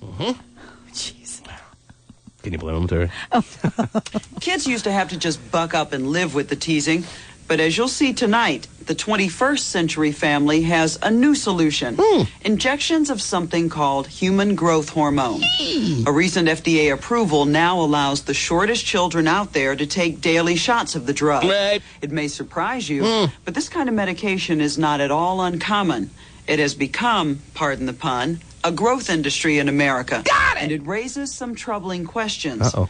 But for short kids like 13-year-old Michael Findley, only one thing matters. How many inches have you grown? I've grown around 3 or 4. And that's only in the past 2 hours! Oh, man. Is there a chance he could be just growing anyway? I guess not. Not when it's 3-4 inches in a year or something, That's a Stephen. lot. Could be. That is a lot. Yes. I'll put it right in my wiener, Terry. Wow. But for short kids like 13-year-old Michael Findley, Yep. only one thing matters. Yes. How many inches have you grown? I've grown around 3 or 4. 3 or 4 inches in a year. Yeah. How does that feel? Feels good. Those inches have not come easily to Michael. Every Now, does night. this make you happy to hear about this or angry when you hear about this kid who was in the same boat as you, not having to deal with the comments, and he's growing, and he's right there with all his classmates? More jealous than anything. So, like, angry, I guess, would be the best way. Yeah. If you had to decide between happy for him or angry, you're going with angry. Well, because I didn't have the same opportunities. I understand. I understand. Mm-hmm. Those inches have not come easily to Michael. Huh? Every night, he gives himself an injection that helps him grow. Do the inches come easily for you, Terry? I think they do. Added 3-4 inches. Every night, he gives himself an injection that helps him grow. You would have been willing to do that, no problem, giving yourself nightly injections. Yeah, I'm not afraid of needles. Gay phone operator gave himself nightly injections, but he didn't get these. Yeah. Really? What did he give himself? What was that? What did he give himself injections for? All right, never mind. Short guy's the last to figure it out. Not dialed in. So you keep this refrigerated? Oh, he gets it now. You see his face? Look at his face in there. You got it now? Yeah, I do. Okay. If you don't know, maybe you should stop by. The medication Michael takes is a synthetic growth hormone that's virtually identical to a natural hormone we all produce in our pituitary gland. Well, some of us do. It tells our bones and muscles to grow. Right. And then you turn it to 2.6. So the messages that yours was sending, just not loud enough, I guess? Yeah. Right. Out of order. Well, I don't know why it didn't bother my father as much as it bothered me, because he was taller at a younger age and just stopped growing. He was always the tallest kid in his class, and age 13 stopped growing. Me. And we're interested in this one? I'm just giving you some insight in the fact that I was always the shortest. My sister wasn't always the shortest. Okay. I was always the shortest. Got it. And then I stopped growing at age 15. I had a little spurt, but I was still shorter than everybody else. Little spurt. You take the same dose every night? Yeah, 7 days a week. 7 days a week. Since kids do most of their growing at night, Michael takes his shot before going to bed. Goes in your stomach. Yeah. Oh, man, the stomach like got rabies, Terry. It's not For nearly fun. 20 years, artificial growth hormone has been used to successfully treat kids who don't produce the hormone on their own. Yeah, the funny thing is, me and Jimmy are the same age. He's a guy, well, when I was in like 6th, 7th grade, there was a kid who was probably Jimmy's size that took growth hormones like Jimmy Fred should have done. It was available back then, and he grew. He has a huge forehead now, though. There's a kid I grew up with. We played Little League together, and I went to an endocrinologist because I always had problems with my height. And the doctor lady said I would be 5'9", and she's a lying bitch whore. So if she had told you the reality that you're only going to be 5'3", you would have taken growth hormone. If Well, you, if first you of all, weren't, I'm 5'5.5". Right, of course you are. That's why when you stood up next to Terry, you're the same size. I'm the same size. When she if she would have told you would have been 5 foot, let's agree on 4, you would have taken growth hormone back then if it wasn't for this lying bitch doctor whore. Yes, because my friend Hal Corn did it, and he grew up to be 5'11". Now, granted, he had hairy shoulders and a hairy back. Well, there's certain sacrifices. Well, maybe nowadays, the reason more people are taking growth hormones is, Terry, is that the side effects aren't as tragic as they were with the huge forehead with the hairy back like they were back in the day. That could be it, yeah. And you have a hairy back anyway. At 5'4". Yeah, what do you care? 5'3". 5'4" is being generous, Terry. I'm telling you. For nearly 20 years, artificial growth hormone has been used to successfully treat kids who don't produce the hormone on their own. Yes, we heard about Hal Sparks. What's his name? Yeah, Hal something. Yes. Hal what? Corn. Hal what? Hal Corn. Corn? Corn, K-O-R-E-N. Okay. What's different now is that last summer, the FDA voted to approve drug company Eli Lilly's growth hormone, Humatrol. Oh, goody. For healthy children who do produce hormone, but are still in the shortest 1.2% of their age group. Translated into adult height, that's about 5'3" for a man or 4'11" for a woman. Man, we have 2 of those candidates right here in the studio. Jeez, that's weird. We're like a freak show. In some ways, the FDA's decision is just a formality. There should be growth hormones and shots in the stomach every way you turn in this studio. Thousands of kids who don't fit that profile have been taking it anyway.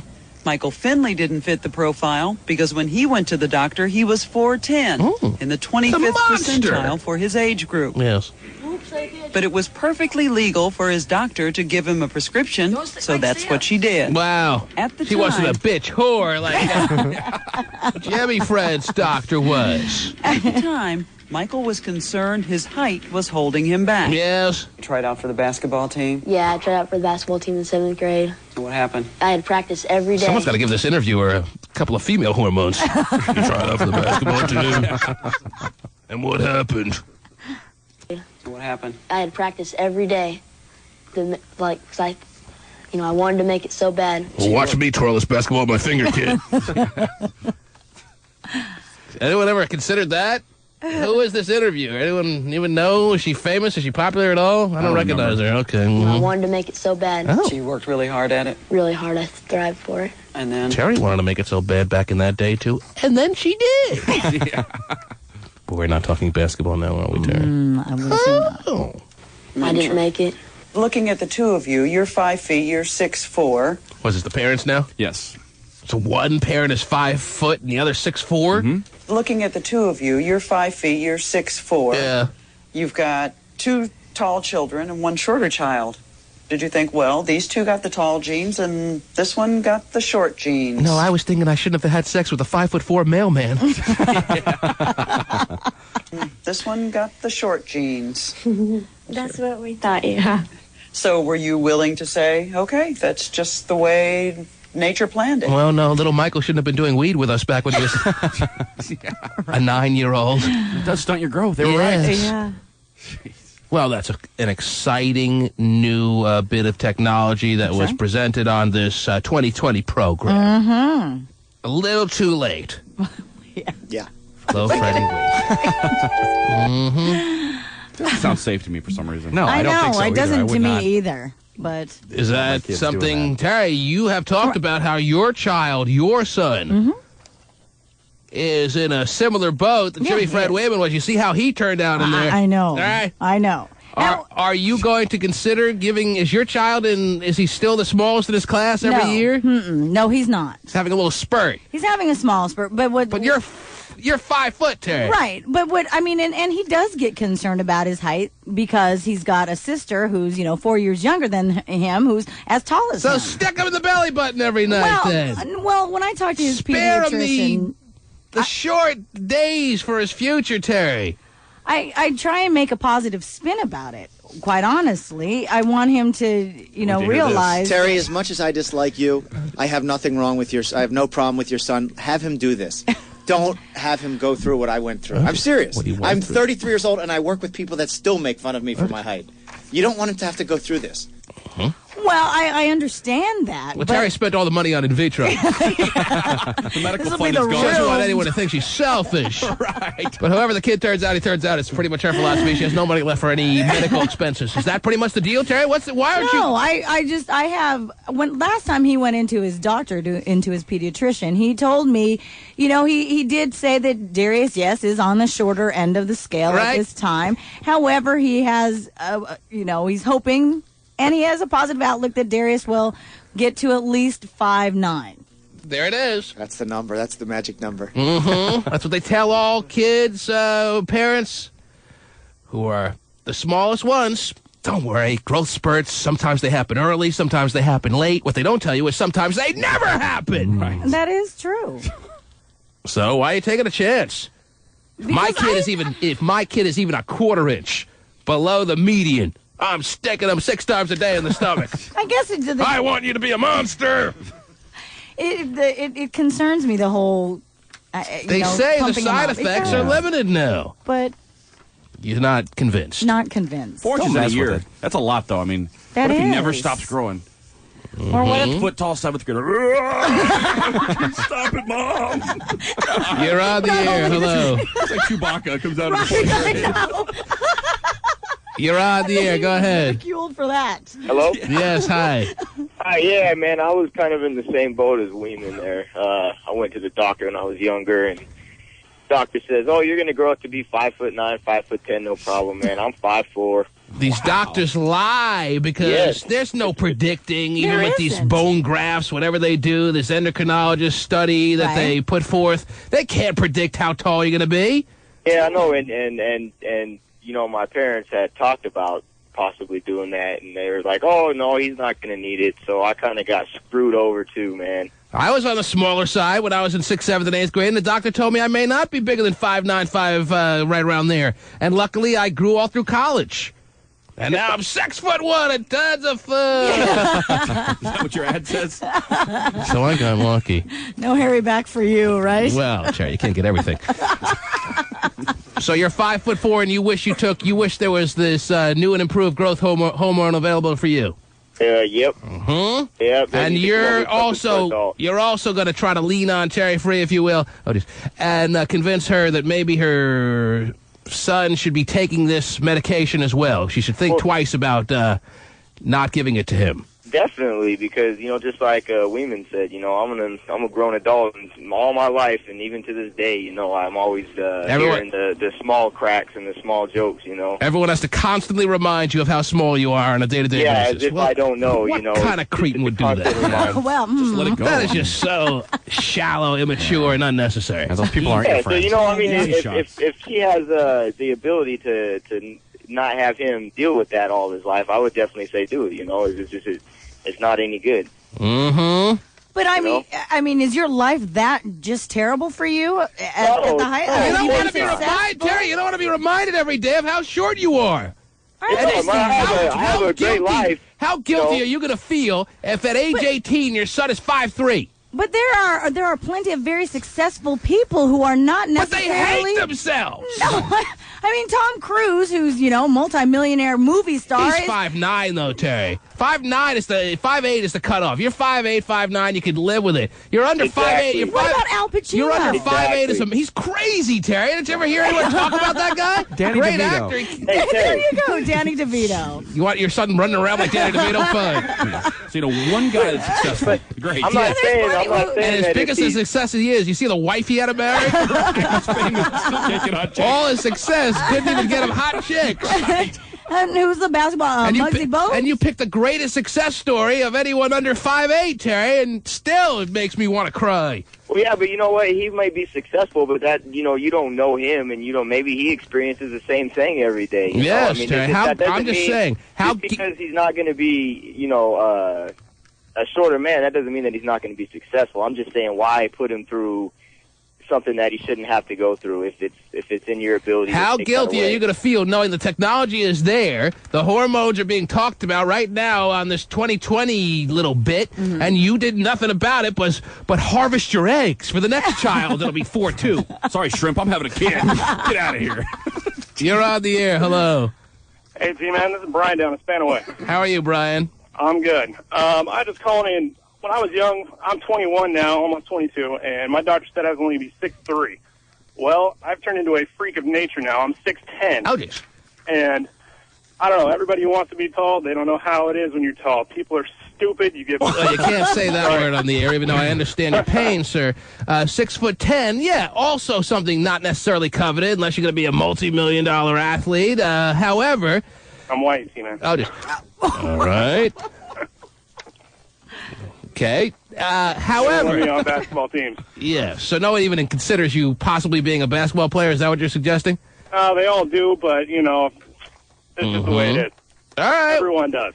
Everyone always bugs me about it. I'm not saying Terry's got to make a kid be Chewbacca or 6'10", but in the range of what would be considered normal is certainly something that she can do a little bit more as far as her control that she has over it now that wasn't available in the past. And if you sit back and do nothing, Terry, you may regret it. Don't let it get too big.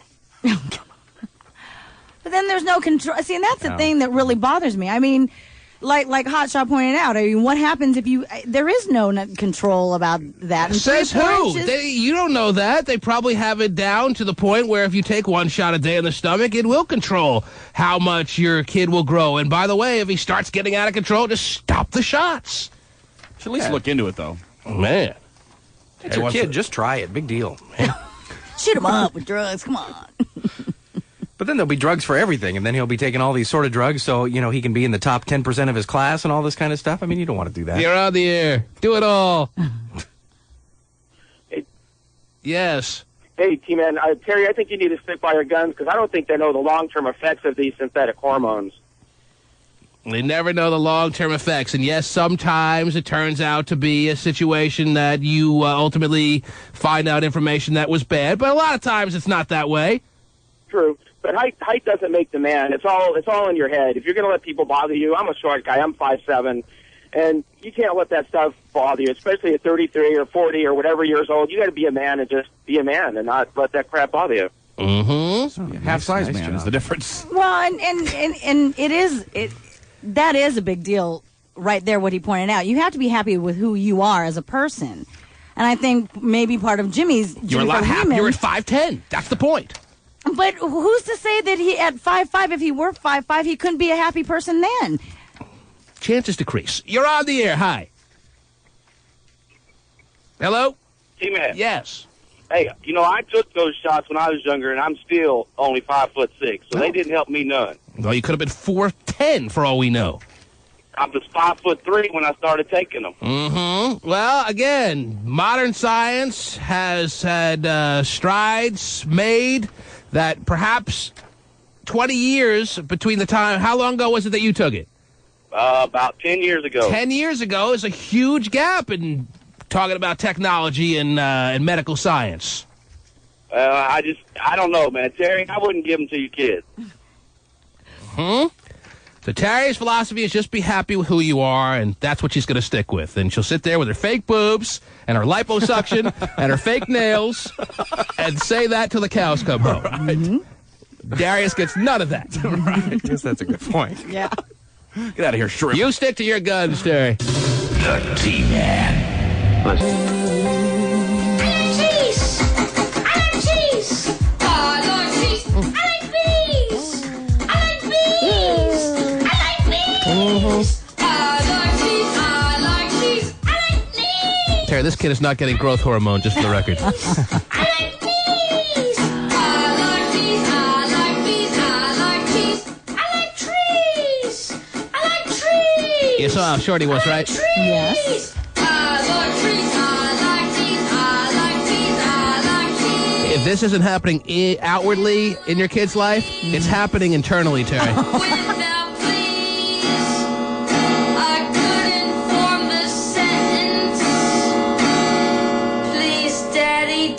Touch me there. We did find out where there was during the in-studio Christmas party, Terry. You're on the air. Hello. Hello?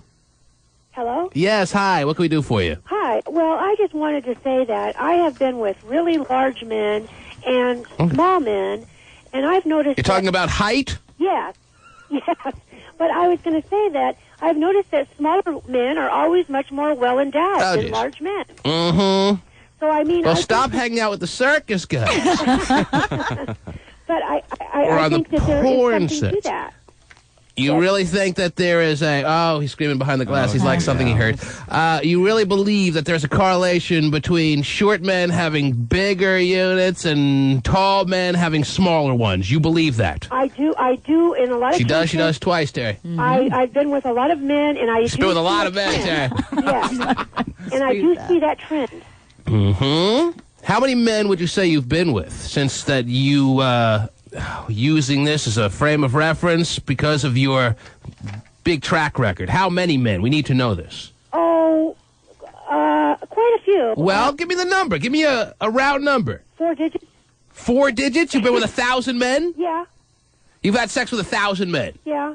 Wow. This is the headline story of why she's calling today. I could care less about size. The flash headline should be, T-Man, I've been with over 1,000 men in my life. You've had sex with over 1,000 men? Yes. Hmm? Now, no women would really make that claim, but yet I want to call her a liar, Terry. No, I would say that's a pretty good number. How old are you? 17.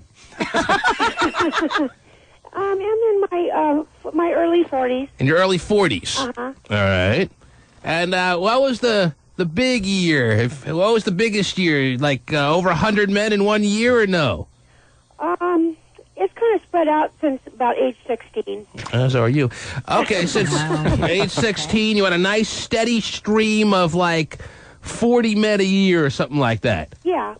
Mm-hmm. I mean, that would have to be like 35. I don't know if I can do the math that quick, but 30, 40 men a year.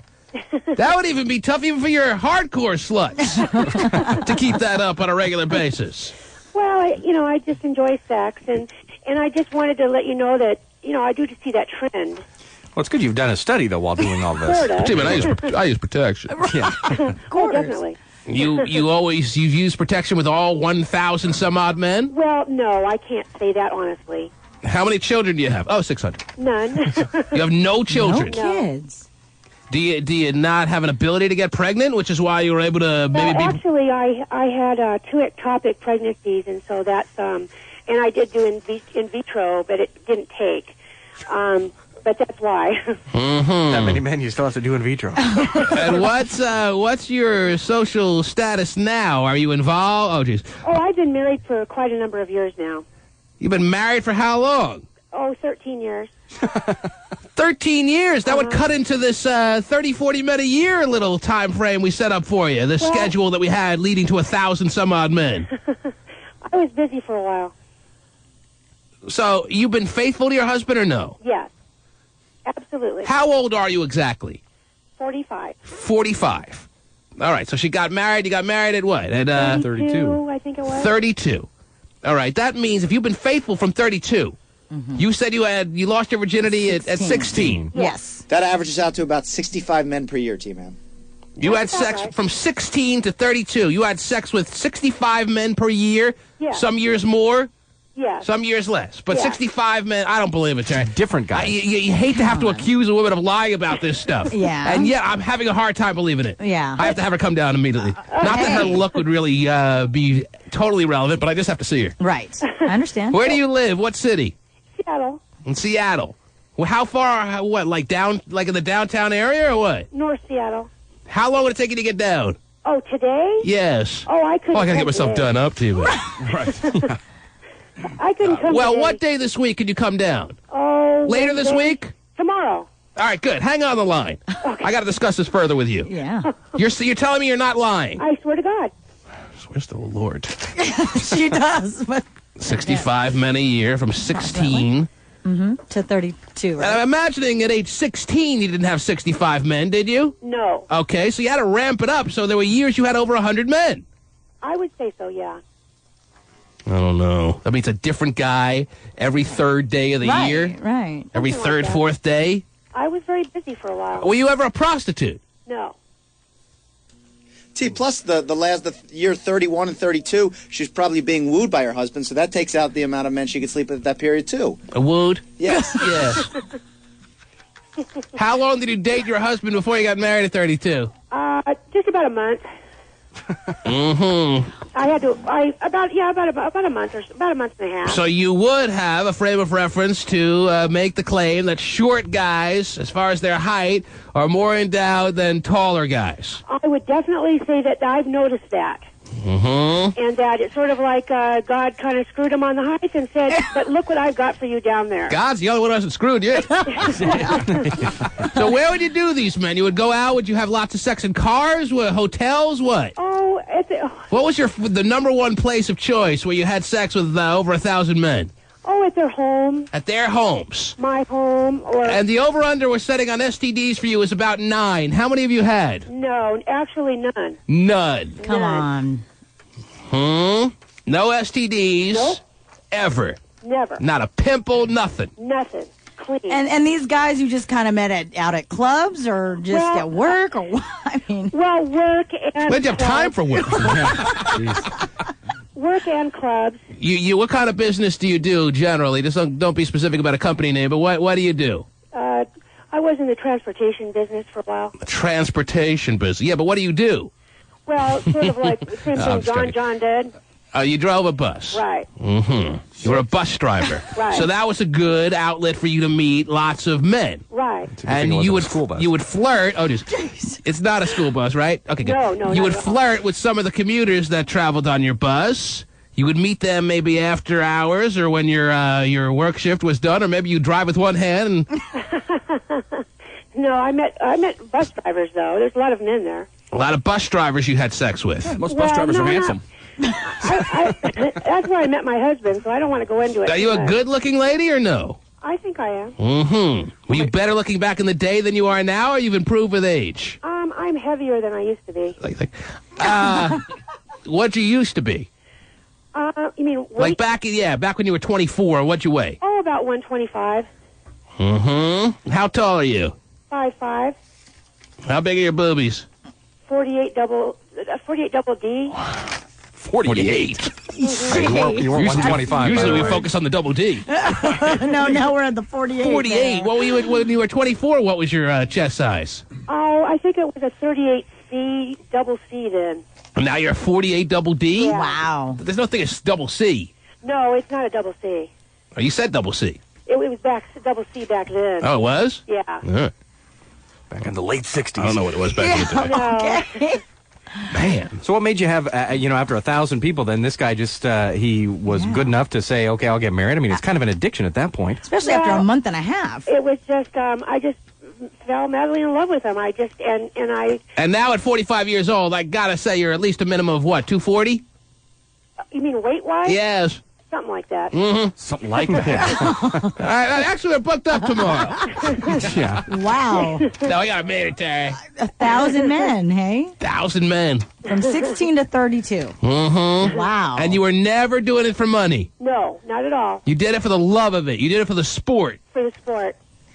When was your when was the most men that you had? What age was the biggest year? In the 80s. All right, but what age were you? Oh, 27, 28. Were you driving the bus then or no? Yes. How many passengers, forget bus drivers, how many passengers would you estimate you've had sex with in your life? A few. Yes, but can you give me a round number on that or no? Well, my phone's getting ready to die. I might have to call you back. It's getting ready to die. I heard that. Let's see. Oh, it's hard to say. Mostly I Over 200? No. Under 100? Yes. Then how much, who would you do? There are a lot of bus drivers then, huh? Yeah, I guess so. All right, Fred, it's your turn. Well, here's the bus terminal, okay? Oh, do you believe this stuff, Tara? You're That's a tough still one. having a hard time believing this lady. I don't believe her at all. I You don't believe her at all? I want to, but I just don't. I think she doesn't That's realize fancy. how much 1,000 is. Mm-hmm. She's delusional there. Did you keep a log like Audrey the chat line whore or no? Well, I would say comparable to her, kind of. But you didn't keep a log like she does. No, I once sat down and tried to count, and it was so high I got tired. You got tired. Jeez, I need a nap. Yeah, counting to 10's grueling. So, did you drop off?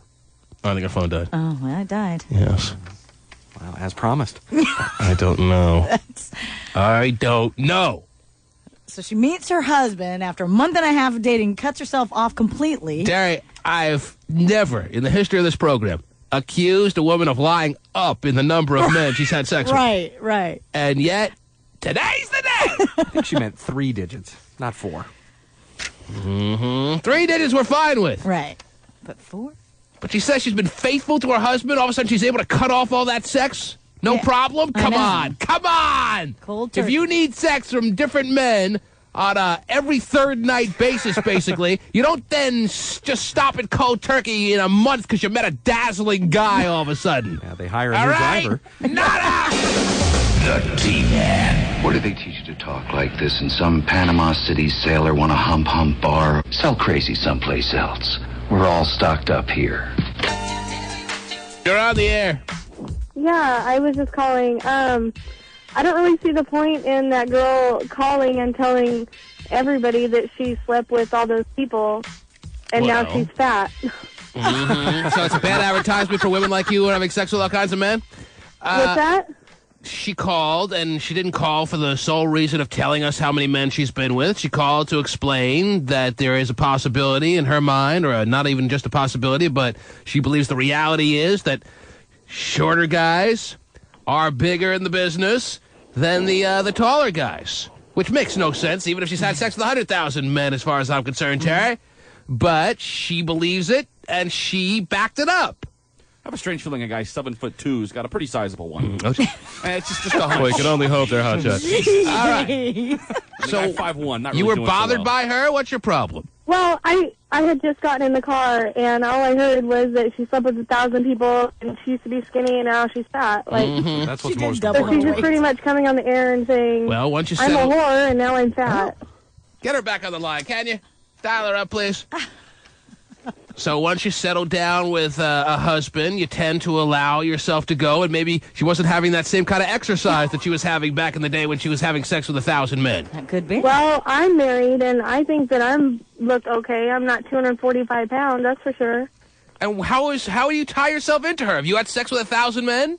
No, but All right. I think that's kind of weird that she would just want to call and say, hey, I told men told have you. big dicks, but but now I'm fat, so that's what I learned. Are you from back it. on the line? Is your phone recharged?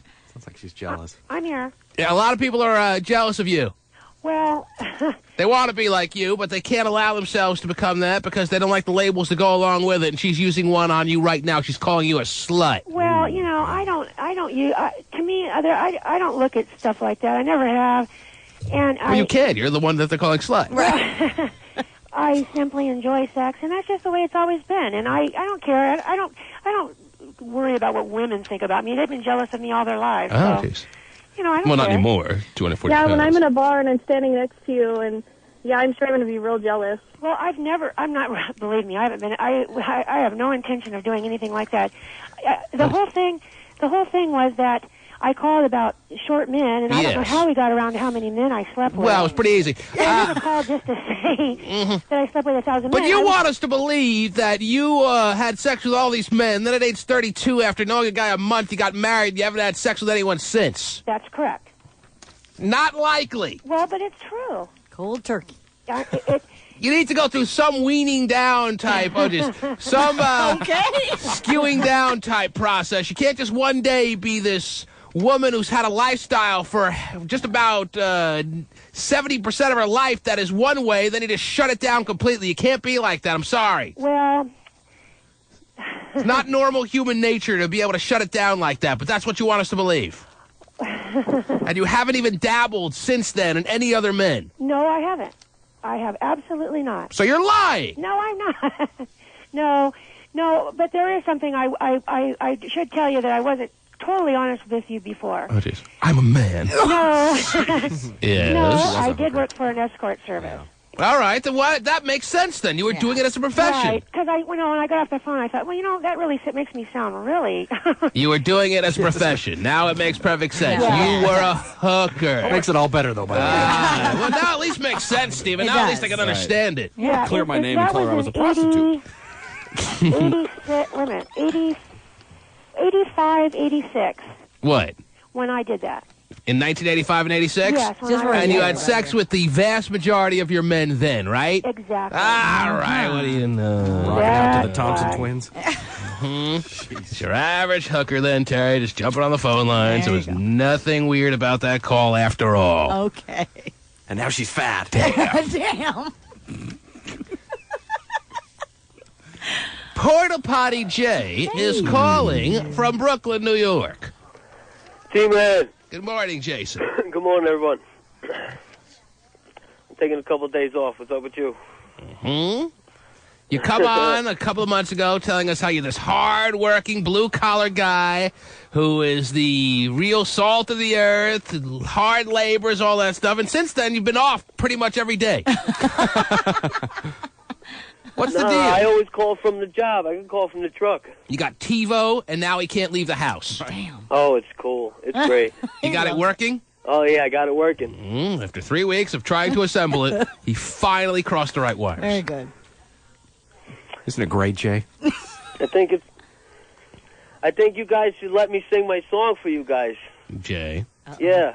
it's not going to happen. Oh, man. I don't care how many consecutive days of work you take off. All right? Yeah. All right. Doesn't want to hear the tune. Nah, come on, man. All right, T-Man. all right. I cut you off last time when you sang the tune. That was unfair. You wrote a song specifically for the show. I will give you an opportunity to sing it now. Go ahead. All right. All right. It's the T-Man Show. We're early in the morning. You got to turn it on because it keeps you from your... Oh, he got cut off again. Dang. That's a shame. It is. Too bad. I'd rather hear people lie about not being prostitutes, Terry. She was an escort, not a prostitute. Right. I mean, because if she was being honest, that would have us believe that she was rivaling Terry Free here with 1,000 bets. Terry Free's still a champ. You're very safe, Terry. Your record's still intact. Oh, good to know. Good The to sluttiest non-prostitute we know. By the way, right outside the door, Yes. less than 24 hours away, or maybe exactly 24 hours away, from going under the knife for the first time, but certainly not the last, you're a co-recipient of an extreme makeover, and your number one dysfunctional family member, Areola, is outside. The fact that Stephen and Terry's woohoos are right in unison, a little scary. Well, Stephen got the woohoo button implanted on his back, so now they both have one. I'm woohoo for 2004. Nice. Areola, please sit down over there, if you will. This is the last time we'll be looking at you under these conditions. This is the last time we'll be seeing the beanstalk that is Areola the way we know her and love her. Areola, are you sure you want to go through with this extreme makeover? Yes. Mm-hmm. And tomorrow, the first procedure of the many that will come will be what? The breast augmentation and lipo. You're getting breast augmentation and lipo tomorrow. And that's just the tip of the iceberg, Terry. That's where it just begins. So excited for you. Are you excited for yourself? Yes. You got a big smile. I've never seen you smile that wide. I'm used to seeing you crying. I know. This is quite the change. It is. I don't know if I'm ready for this yet. I may have to call Dr. Tari Town to put it off. Are you a little nervous? Yeah, I'm nervous, but I'm excited too. Good deal. What are you nervous about? What is your bad dream? I know you've been... It's going to be painful. Painful. That's the worst possible case scenario you can come up with. Or maybe you will become such a beautiful woman you won't even know who you are anymore. There'll be no true Areola identity anymore. Maybe you'll wake up as if you're on a strange planet and you can't live like that anymore. Is that a possible scenario or no? No. Oh! It's just going to be really painful. Still going to be same old Areola. But you're excited about how good looking you're going to be. And that's what it's all about for you. It's all about the shallowness of looks. Is that who you are? Is that what you want to portray yourself as? No. Well, I don't know. You sounded pretty happy when you found out you wanted an extreme makeover. Let's flash back. I just want to say thank you very much to every person at 7-Eleven and PLU that voted for me, and all my friends and all my family. I can't believe it still, but I'm very happy. And thank you to Dr. Megabet, too. And T-Man and everybody. Yeah, I'm glad you threw me as a footnote. That was nice of you. I saved the best for last. Thank you to everybody. Oh, everybody. I'm happy. I'm as happy as I could ever be. Wow. I've been smoking for 10 years, and I don't even want a cigarette right now. Oh. My life will be changed completely. Have you not picked up a cigarette since the day you won? I have not had a cigarette. Wow. How much weed have you been smoking? Not that much. How long has it been since you smoked a cigarette? 9 weeks and... Wow. 2 days. You see what it takes to motivate people to stop smoking, Terry? Yes. All you have to do is give them $100,000 free makeovers. Right. That's great, Areola. So the boobies will be implanted tomorrow. Liposuction happens where on your body tomorrow? Stomach, waist, and hips, I think is what he said. Stomach, waist, and hips. Wow. Stomach, waist, and hips will be sucked out tomorrow. There'll already be noticeable changes on Areola. Oh, yeah. By this time next week. Oh, yeah. By this time next week, when the swelling goes down, Terry, and Areola leaves the front door to make her way over to the 7-Eleven to do her work shift, she'll be already looking like a different woman. Going to have to take a lot of time off, I think. Yeah, probably. Now, I understand you and Dr. Tony have decided, or you came to the determination that the first sizers that you put in for your breasts weren't big enough, that you, at the last minute, have decided to go larger than you originally thought. Is that true or not true? It's true. You're going 600 cc's in each boobie? Yep. 600 cc's, Terry. That's the size of small children. I know that. Do you know how big 600 cc's are, Areola? I'm sure you do. I'm sure you tried them on under your shirt, right? And you were happy with the way that... You want big breasts. They're not going to look that huge. They're not going to look that big. 600 cc's, Areola. I know. That's the size of Venus. And you want them under each cup of your bra. Right. how big in bra size will 600 cc's be on you? It'll be a D, right? It'll be a large C, maybe a small D. Mm-hmm. Really? 600? I know that. She is 6'3". Mm-hmm. How tall are you, Ariola? 6'1". 6'1". And you weigh? Have you lost weight for this occasion or no? No, actually, I was going to, but he told me that the worst thing I could do is diet right now, so I... Why did he say that? She's been eating Good like thing I crazy. wasn't doing a real good job at it in the first place. So what do you weigh as we speak? I don't want to say. Mm. I have no idea, actually, right now. Yes. Take a good look, Terry. I know. The Hulk that we knew and loved. Yes. She's changing it in for beauty. Mm-hmm. No more. Is it really beauty that you desperately seek? And what do you think it'll do for your life? What do you plan to do with this newfound beauty that you'll have after all these procedures are done? What changes in your life will transpire when you're this beautiful woman? I don't know. Maybe jobs that you'll go for that you couldn't in the past? Are you gonna apply to be a runway model? What are you gonna do? You have the height for it. It's gonna be a seagull. No. What are you gonna do? I don't know. Are you gonna be a cheerleader for a professional sports team? No. Are you going to be a print model? I don't even know what that is. No. Are you going? It's too bad. A Jaeger girl? Are you going to be a Bud girl, Jaeger girl, Miller girl? No. You sure? Yeah. You don't know this, Ariel. I have no idea what I'm going to be. So if you're not going to do all that, so why get the surgery? I'm just saying I don't know what I'll be now. What do you want to Figure it do out. with this windfall of beauty that's going to come your way? These are the things you have to I'm start not thinking about sure now. yet. This is the reality is here. Surgery number 1 is tomorrow. I know. I want to know what you're going to do. Then I have to call off the surgery, Terry. Oh. I'll find out after. Well, you find out now. You have some time. I'll give you, but that's it. Oh, Lord. I don't need any time because I'm not going to figure it out today. Time's up. I'll figure it out while I'm in Jaeger girl on the recovery. weekend. Runway model during the week. Nice. You better be thinking. Even if you said, T-Man, I just want to have sex with better-looking men. That would at least be something that you could start working towards, at least in your mind, as the changes take place physically. Okay, the time is now up. Ariola has had a period of time to think about what she's going to do the day the surgeries are all completed. We're on the edge of our seats. Mm-hmm. When everything's finished, I'll just be glad that I'll have a nice smile. But for right now, this stuff's just like... Smile for me now. No. What? Why won't you smile for me now? You're so Because- afraid of how bad your smile looks. You won't even smile for me now? No. Hot shot tickler. I'm not. Oh, wait, smiling. dude, you do it.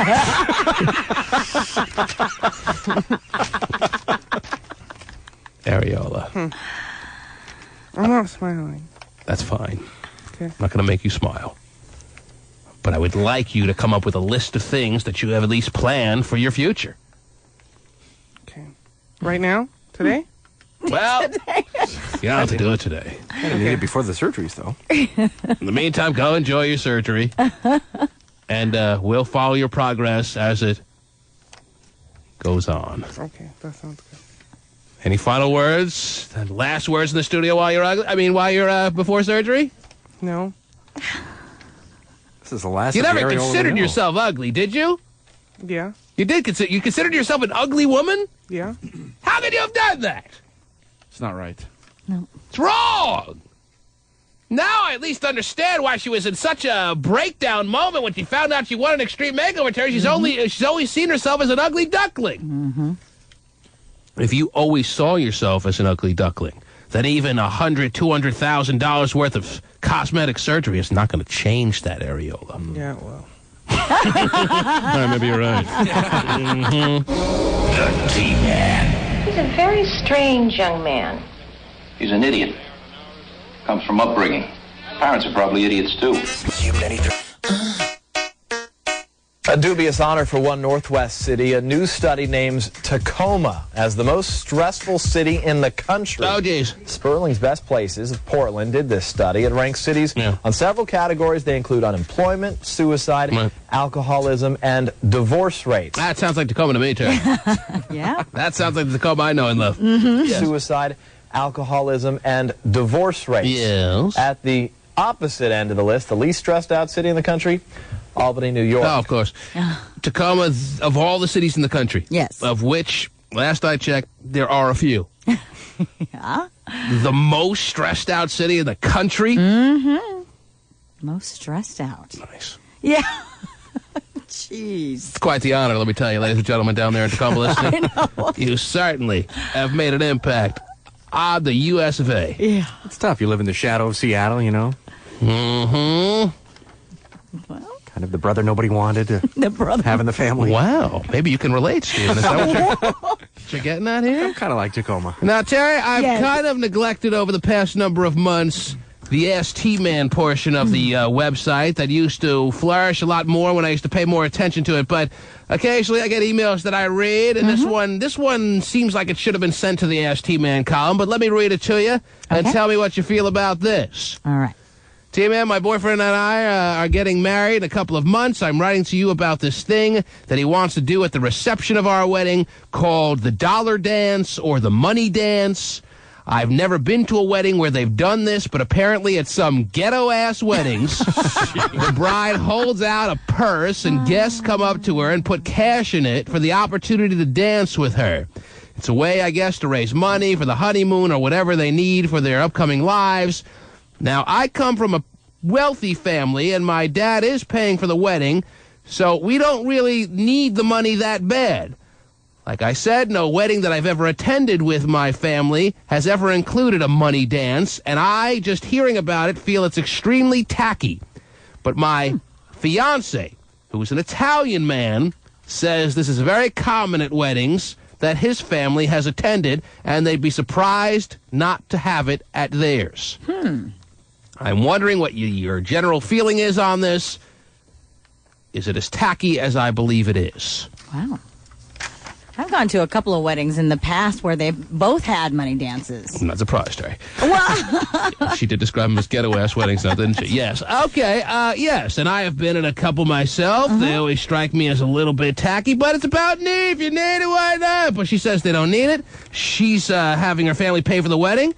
Usually the wife-to-be wins out on all the things she feels strongly about for the wedding anyway. Right. So what's the big deal here? Tell them that's not going to happen at any wedding of yours because of exactly what you're saying. You feel it's tacky. Mm-hmm. Your opinion is valid if it's yours and it's your wedding and it's the day you want to remember the rest of your life. That's the kind of thing you can put your foot down about. Not have the ghetto-ass tacky cash dance.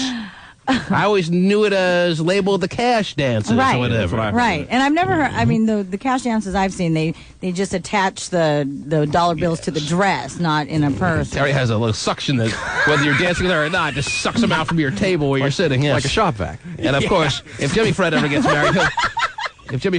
married, he'll force his wife to have to do the cash dance whether she likes it or not. Right. No. Listen, honey. Yes. We can use the cash. We're going to do it. Every dance, the cash dance. We'll be back here next week, by the way, for more cash dances. Right. The milkshake songs on our cash dance. But let's hear from Tacoma about this subject. 1-866-663-T-Men. How have we evolved as a society? Is the cash dance, is the money dance, is the dollar dance a thing of the past because it's just too damn unnecessarily tacky and just reeking of what's the best word to use here? Tacky, I guess, is the best word. Yeah. But, after you buy a present for the bridal shower, for the bachelor party, for the wedding, you buy all this crap for them, you get the tux, whatever. You need to put $20 on the woman's dress, I don't want to dance with that bitch anyway. Isn't that enough? Well, that is an option. You don't have to dance with that. We weren't at your wedding because we weren't invited. Right. Did you have a cash dance, and be honest? We did not. Did not have a cash dance. Why? I think the history of the cash dance is basically for like people who are 18 years old who may need the money when they move on and move out of the house and everything. I mean, that's the idea behind it. And more people are getting married older and they don't need that. Same with the registry. I agree with you. I agree with you on that. 1-866-663-T-Man. You're on the air. The cash dance. Hello. How's it going? Good. Yeah. when me and my wife got married, we had a money dance. Yes. And we got a few $100 off of it, so it was a pretty sweet deal. So we you do know? it every week on the street corner now. So that's more than I make in a week. He said the S word? Sir. But do you count it right there, or do you wait until later when people leave? He counted it as the dances were going on. Yeah. Don't get tired, baby. We're almost up to 200. Right. Let's look at the tote board. 50 more bucks. 50 more bucks. You got to pay taxes on it. You're on the air. Hello.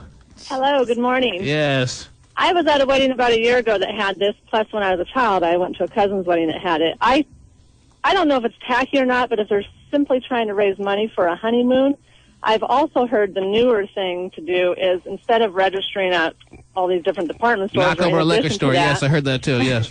You register at a place where you can get a vacation.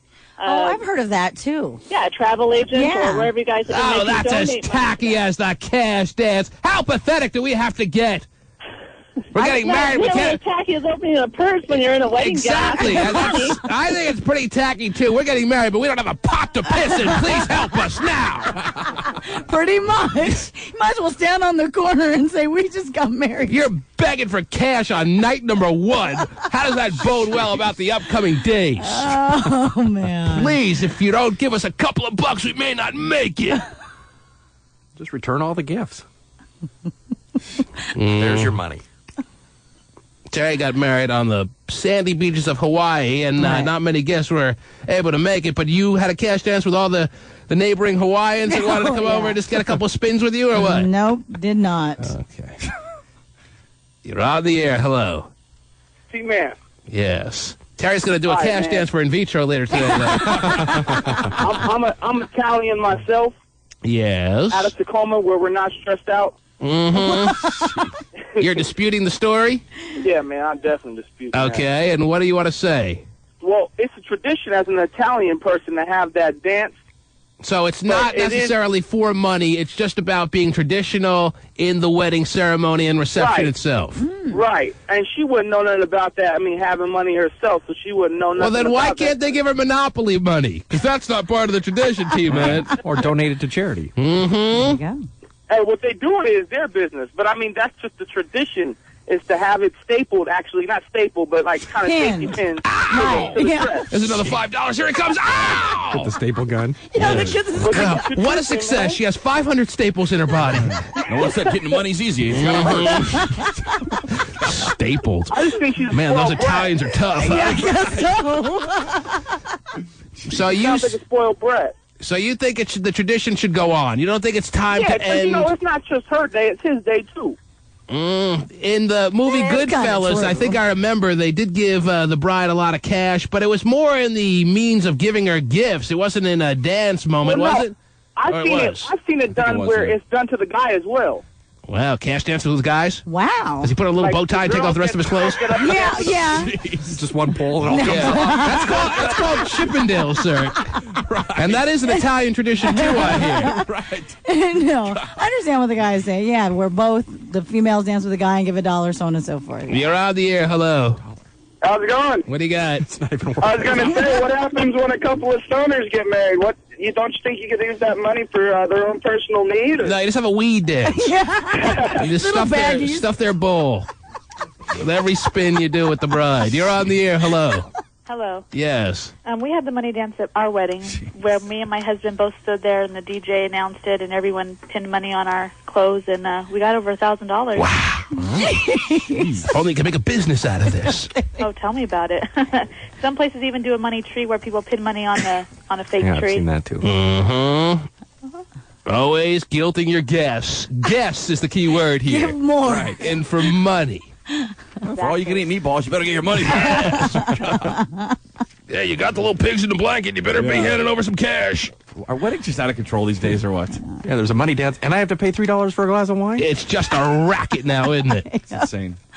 The most sacred things in our world. Weddings and Christmas. Two big rackets. Sucking you dry, guilting you out of every dollar you've ever made. Oh, but it's all worth it. You're on the air.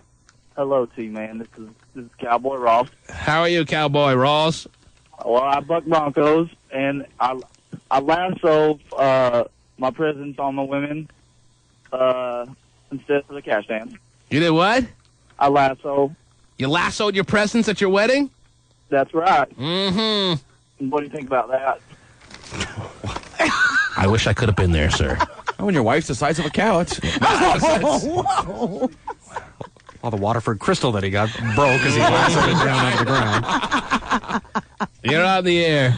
Hey, T-Man, how you doing? Good, sir. Listen, I used to DJ weddings, which I'm sure a lot of you guys down there at the studio have done at some point. Yes, I do that every weekend, sir. Right, exactly. And This is just my part-time job. I just wanted to tell you that probably 90% of weddings here, especially here in the area, have some type of money dance. And It's a common, right? Yeah.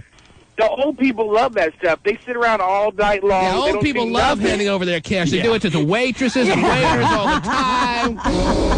The T-Man Show. Pro 93's first ever comedy jam. Powered by Xbox 360. Everybody's trying to be tough now, though. Everybody want to be like a thug.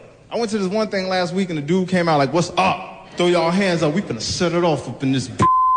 I'm like, why is the preacher talking like that today? Check it out. This is Ty Barnett from NBC's Last. Well, today we're working on keeping husbands and wives living under the same roof. Michael and Rochelle have only been married for 6 months. Today I'm going to work on keeping half of my audience awake by the end of the program.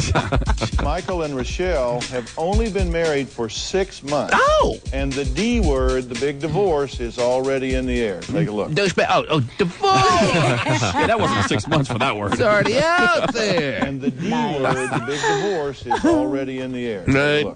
Take a look. Okay. Okay, I don't know if I have time for this right now. I want to get into your... Who taped this? Who taped it? Who taped it? Everybody's pointing their finger at me, aren't they? He's not in the room at this time. But everyone was talking about the Lord taped it. They were pointing up to the sky. It was you, Kilbreath? Yeah. Yes. Yeah. Well, I'm very appreciative that you bring in fine material for the program. That's right. However, Yes. do I have to sink my teeth into it right now? No, I guess not. But, you I know. have been married for 6 months. Yes. I'm 4 months pregnant. Oh, jeez. My husband has attention deficit hyperactivity disorder, and David, is this why you're taping programs like this? Because not only do you have ADD, but you have the D word come up on occasion with amen. No, I just think that it's helpful for people to, hear the good words of the good doctor. Okay. By the way, he's been renewed for another season, 2005. Is that right? Yes. That's good to know.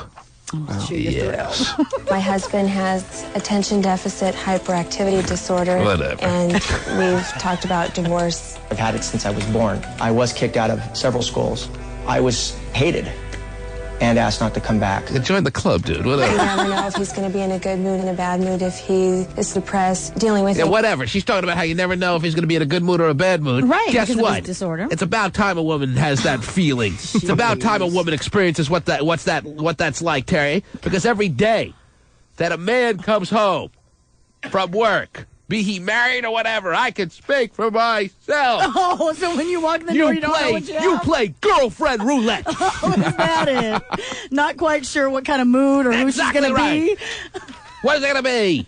Good mood, bad mood, new mood that I've never seen before? I thought that wasn't possible until yesterday. Maybe she's just playing off the vibe that you give. Oh, very good. Hey, Could not be. that I'm a bundle of joy. That obviously doesn't even need to be said, right? Right, But sure. when it comes down to moodiness, she's talking like, oh, she's got a crisis because she never knows what her husband's freaking mood is going to be like. Right. Well, guess what? Welcome to the man's world for a day. Or whatever it's been, 6 months. Because that's the way it works. Girlfriend, wife roulette is played all the time. You never know if he's going to be in a good mood and a bad mood, if he is depressed, dealing with anxiety. And I feel like Trust me, all these symptoms are only happening around her. When he's not around her, he's fine. I doubt that. All of his friends come on. I don't know what she's talking about. Now listen, He's fine. yeah, I don't know. He's the most stable guy I know. Gives me all the attention I need on Right. a daily basis. You guys are wrong. Poor woman. Meanwhile, Terry. Yes. Can we save this for a little bit later, please? All right. I'll get into Dr. Phil a little bit later. Okay. In the meantime, I got Dumpy sitting back there. Yep. Looking all buffed. I got, where is she right now? Did you send her away or what? She's in the green room. I'm making preparations to have Jimmy Fred Weeman pay off his bet later this morning. Yes. That has to be finalized. I got Pasty. Who knows where right now? I'm not doing it. Buying cartons of cigarettes for all his friends with his newfound money. He's wandering. Where? What was that? You didn't send her away? No, she's in the green room. What is she going to do in the green room all morning? Because I don't know. cannot bring her on the air. And I made that very clear to you. Now, why is she here? I don't know. She asked me if she'd come down yesterday. I said yes. And I knew that, and I emailed you. I told you that that wasn't appropriate because of the pose down that's going on. It may unfairly influence the listening audience. I must not have gotten the email. We're having some problems with the new server. Okay, you ignored the email. Yes, I did. You're trying to do everything you can to have sexual intercourse with the woman that is Trisha. Be honest. I mean, he bought opera tickets yesterday. Right. I don't know what that means. That wasn't me. That was a great internet guy. Go see him. Well, you heard that's a good move. Right. Yeah. He just figured he had a better chance. All of a with it. sudden, you don't have to squeeze your nuts to sing for soprano. But anyway, so why don't you go outside and very gracelessly explain to her that she is not allowed to be on the air this morning. I'm trying to do whatever I can to keep a little bit of credibility in the voting process that is the good old-fashioned post down, Terry. Yes, in the T-Man Corral. I sent you an email. If you would have read it, you probably did. I did not That get either the you email. tell Trisha she can't come down tomorrow. You know how tired it is to not have people believe you? You work hard every day for this boy, person. here we go. I did not get the email. You don't work hard for a minute of the time that you're here. Bull crap. You have no responsibilities, or none that I can think of. I have more responsibilities than anyone in here Name but you. one responsibility you have. Everything. What do I'm you in do? charge of What do everything. you do in there? What do you do? Well, the phone is awfully hard to lift. With small You want to start hands. talking about responsibilities? Miss 9:48, I get out of here. Let me. I'd leave Terry. and have someone else do my responsibilities when I'm supposed to do something in studio. I just realized what he does. What does he do? I didn't even know why I was confused for a little while there. It's just come to me exactly what he does. You want to know what it is, Terry? What is it? Nothing! You put And on a he's- brave face over there. You know I do. And know he's what it worn out every day. Oh, He yeah. goes home all tired and fatigued because he has such a very strenuous job that he didn't have the strength to go to his email and check out what I had sent to him. is. Never got it. I said very clearly, you got it, and you ignored it. I did not get it, and I did not ignore it. I said very clearly. Very clearly, I stated, because of all the fallout between even Trisha was leading the charge with, oh, this picture's not right, and take the lollipop picture down and all that crap. We don't need any more headaches about this pose down, trust me. I said either Trisha comes down another day, which will be fine if she's so interested in participating in the program. What she has to bring to the table, I don't know. Or you have Emerald come down and make it their presence a little face-off in their final hours of the pose down. If Emerald would have called me and said she wanted to come down, I would have said fine. Well, if you would have read your email... I did not get an email. How many times do I need to tell you? I did not get an email from you. Is he standing up and stomping his feet? Honestly, if you tell me one more time, I'm going to come in there and bitch slap you. I don't like your tone. But anyway... Do it, come on. He needs to sit down with Dr. Phil, Terry. Yes, he does. Because, you know, when I come in every morning, I don't know if I'm going to be dealing with a happy guy, or a sad guy. His moodiness is just getting to me, Terry. And I am 3 months pregnant, and I don't know if I can put up with this anymore. Well, in the future, you know, he's 5'4". It's never going to be happy. Right. Okay? What does that have to do with not being happy? You can't be look happy. like Grimace. Are you happy? Very happy. Being fat is happy. No, there's jolly. Hey, There's a big difference. McDonald Land, blow! He said you look like Grimace. Yes, he did. If that's the case, he's the little hamburglar, okay? Fine. I hope I'm not Ronald, please. All right.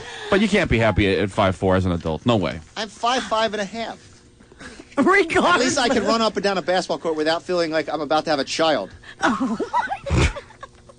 Listen, get out of your little studio. Yes, we're allowing you to slide that glass door open. Go outside to the green room. Let me help you open it. Hang Get on that green room phone, okay? If you need someone to reach the buttons for you, we can send that dumpy out there with you. And explain, I want you to do it on the air and explain to Trisha why we're sorry, but her participation with this program this morning would not be fair to her competitor in the pose down. Okay? So jump Can't down wait. out of your chair. See how Hey, Terry, enough of you. You pipe down over there. you see how disgruntled he looks when you actually make him do a task I in the morning? know. I know. What? I have to do work? This is the hardest part of his day. Does it seem that difficult to go out there and explain to her? No, not at all. That's what an executive. He calls himself executive producer. We allow him to do that for whatever reason. Just too tough a fight to take it off his business cards. He actually has business cards he passes around. All the chicks in the bars. Life-size picture of himself on that business card. I have to leave. I'm on Eagles.com right now. Full-to-scale picture on his business card. Yeah. Go out there and explain, To scale. executive producer, that and explain why it wouldn't be fair, okay? And first ask her what she's doing here, because I would like to know why she decided to come down this morning. All right? Do you want me to ask her first or tell her? Just go out there and get on the phone, call me up.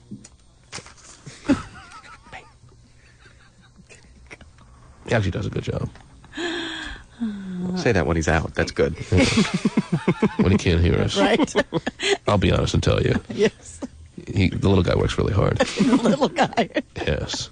At least somebody does around here, right? He puts forth the effort. We know it ain't Terry. Yes. She doesn't even argue that point with you. No, I don't. There's no reason you know. People think we're lying. If you came here at 10:05 and went to the parking garage, your car would not be here. Pasty! Yes, sir. Where are you? I have gotten myself to a new location. I thought of a place that I was pretty sure was open 24 hours, and I was correct. So I found a new spot. Okay, you inside or what? Yeah, I'm inside. I'm actually in the department already. You're in the department store. He's in a department store, ladies and gentlemen. Oh, yes, goody. And what kind? It's like one of those, Target, something like that? Something like that, Okay. yeah. Not a problem at all here. I mean, we got... You're going to find one. Oh, yes. Yes. Go in the boys section. All right, what do you have there? Actually, looks like... Ooh, I can find a bargain. 30% off all undershirts. Okay. So... Maybe get some new ones for yourself, by the way, Pasty. Yeah, right. On us. Right. Let's see here. I'm looking... they got a bunch of different sizes, but I got the XXL. That's as high as they go, double X? Yeah, they got an double XL. Now, but wife beater stretch, will that fit gay? Yeah, it'll stretch. Okay. That should probably work. Buy the double XL for gay, and what else do you have? I'm looking for a small right now. I'm not really being able to find one. I don't know if Extra they make them small. that small. Yeah. They don't make them that Smallest thing I'm seeing is a medium here. Huh? Most people don't buy small, so that's why they're No, not I there. don't think they do. I'm telling you have to go into the boys department. I swear to you. Go into the young men's department. All right, seriously. Okay. Okay. And then when you're done with that, buy a bucket of chicken. All right? Yeah, fine. I don't know. Walking around the little boys' underwear department. Okay. Okay. You'll be fine, Dave. Wait a minute. Yeti. You're out there with her? I am. Okay. Take it away. Trisha, What is the other sound? what is your main purpose in being here this morning? To come down and observe, because I'm not in my broadcasting class today. And observe? Yes, I guess she's taking a broadcasting class and feels like she Oh, can jeez. Why would she get do that? some Gets her in the pointers. mood? This is foreplay for her broadcasting class? I guess so, yeah. Right. It's one more broadcasting class in this room combined, I think. Tell her. I think so. Does she want to get into broadcasting? Is that what she's trying to do? Do you want to get into broadcasting? Okay. Yes. Stop taking broadcasting classes. Stop taking First mistake. broadcasting That's the classes. worst thing you can do. The worst thing you could do. Okay? Okay. Honestly. Honestly. He's repeating everything. That will make you sound like one of those cookie-cutter kind of broadcasters, which the world is way too filled with and will give you no identity in what you're striving for. It'll make you sound like one of those Oh, cookie-cutter jeez. broadcasters, and you'll have no identity. And by the way, her teacher is the same one who taught Hot Shot. Makes sense. Sounds exactly like Kilbreath. See what I mean? All right? But unfortunately, due to the pose down that's going on, that she's winning last I checked by a score of 52% to 48%, it would be unfair if we were to use her in some fashion on the program today, be it through some kind of mission we may be able to send her on or whatever the case may be. Unfortunately, due to the pose down Oh, at the Lord. He-Man Corral that you're having with Emerald, it's a bit of a conflict of interest to sway the votes one way or the other for you to be down here this morning. Unless, of course... She wants to be a part of your paying off of the bet that you owe to us. I'm not paying off that bet. You'll pay the bet. And you'll stand behind, Tricia will, stand behind both Gay and Jimmy Fred Weeman when they're eating the fried chicken in their wife beaters, Terry. Sure. And we give her the morning show whip. Show whip. And she whips them. Is that something she's interested in? Put her on the phone. He doesn't even want to go there, okay? See, he thinks he's really not going to do it. Yeah? And I'm telling you, ladies and gentlemen, he will be doing it. Tricia. Yes. Thanks for being down here this morning. It's very nice of you. We actually have a way to work you into the program this morning. Oh, really? All right? Just sit tight. We'll explain it to you. This will be good for your class. Right. Make sure you write a book report about this and hand it in for extra credit. Nice little essay on broadcasting skills. All right, love, all right? All right. All right. If you can whip someone, then you're in.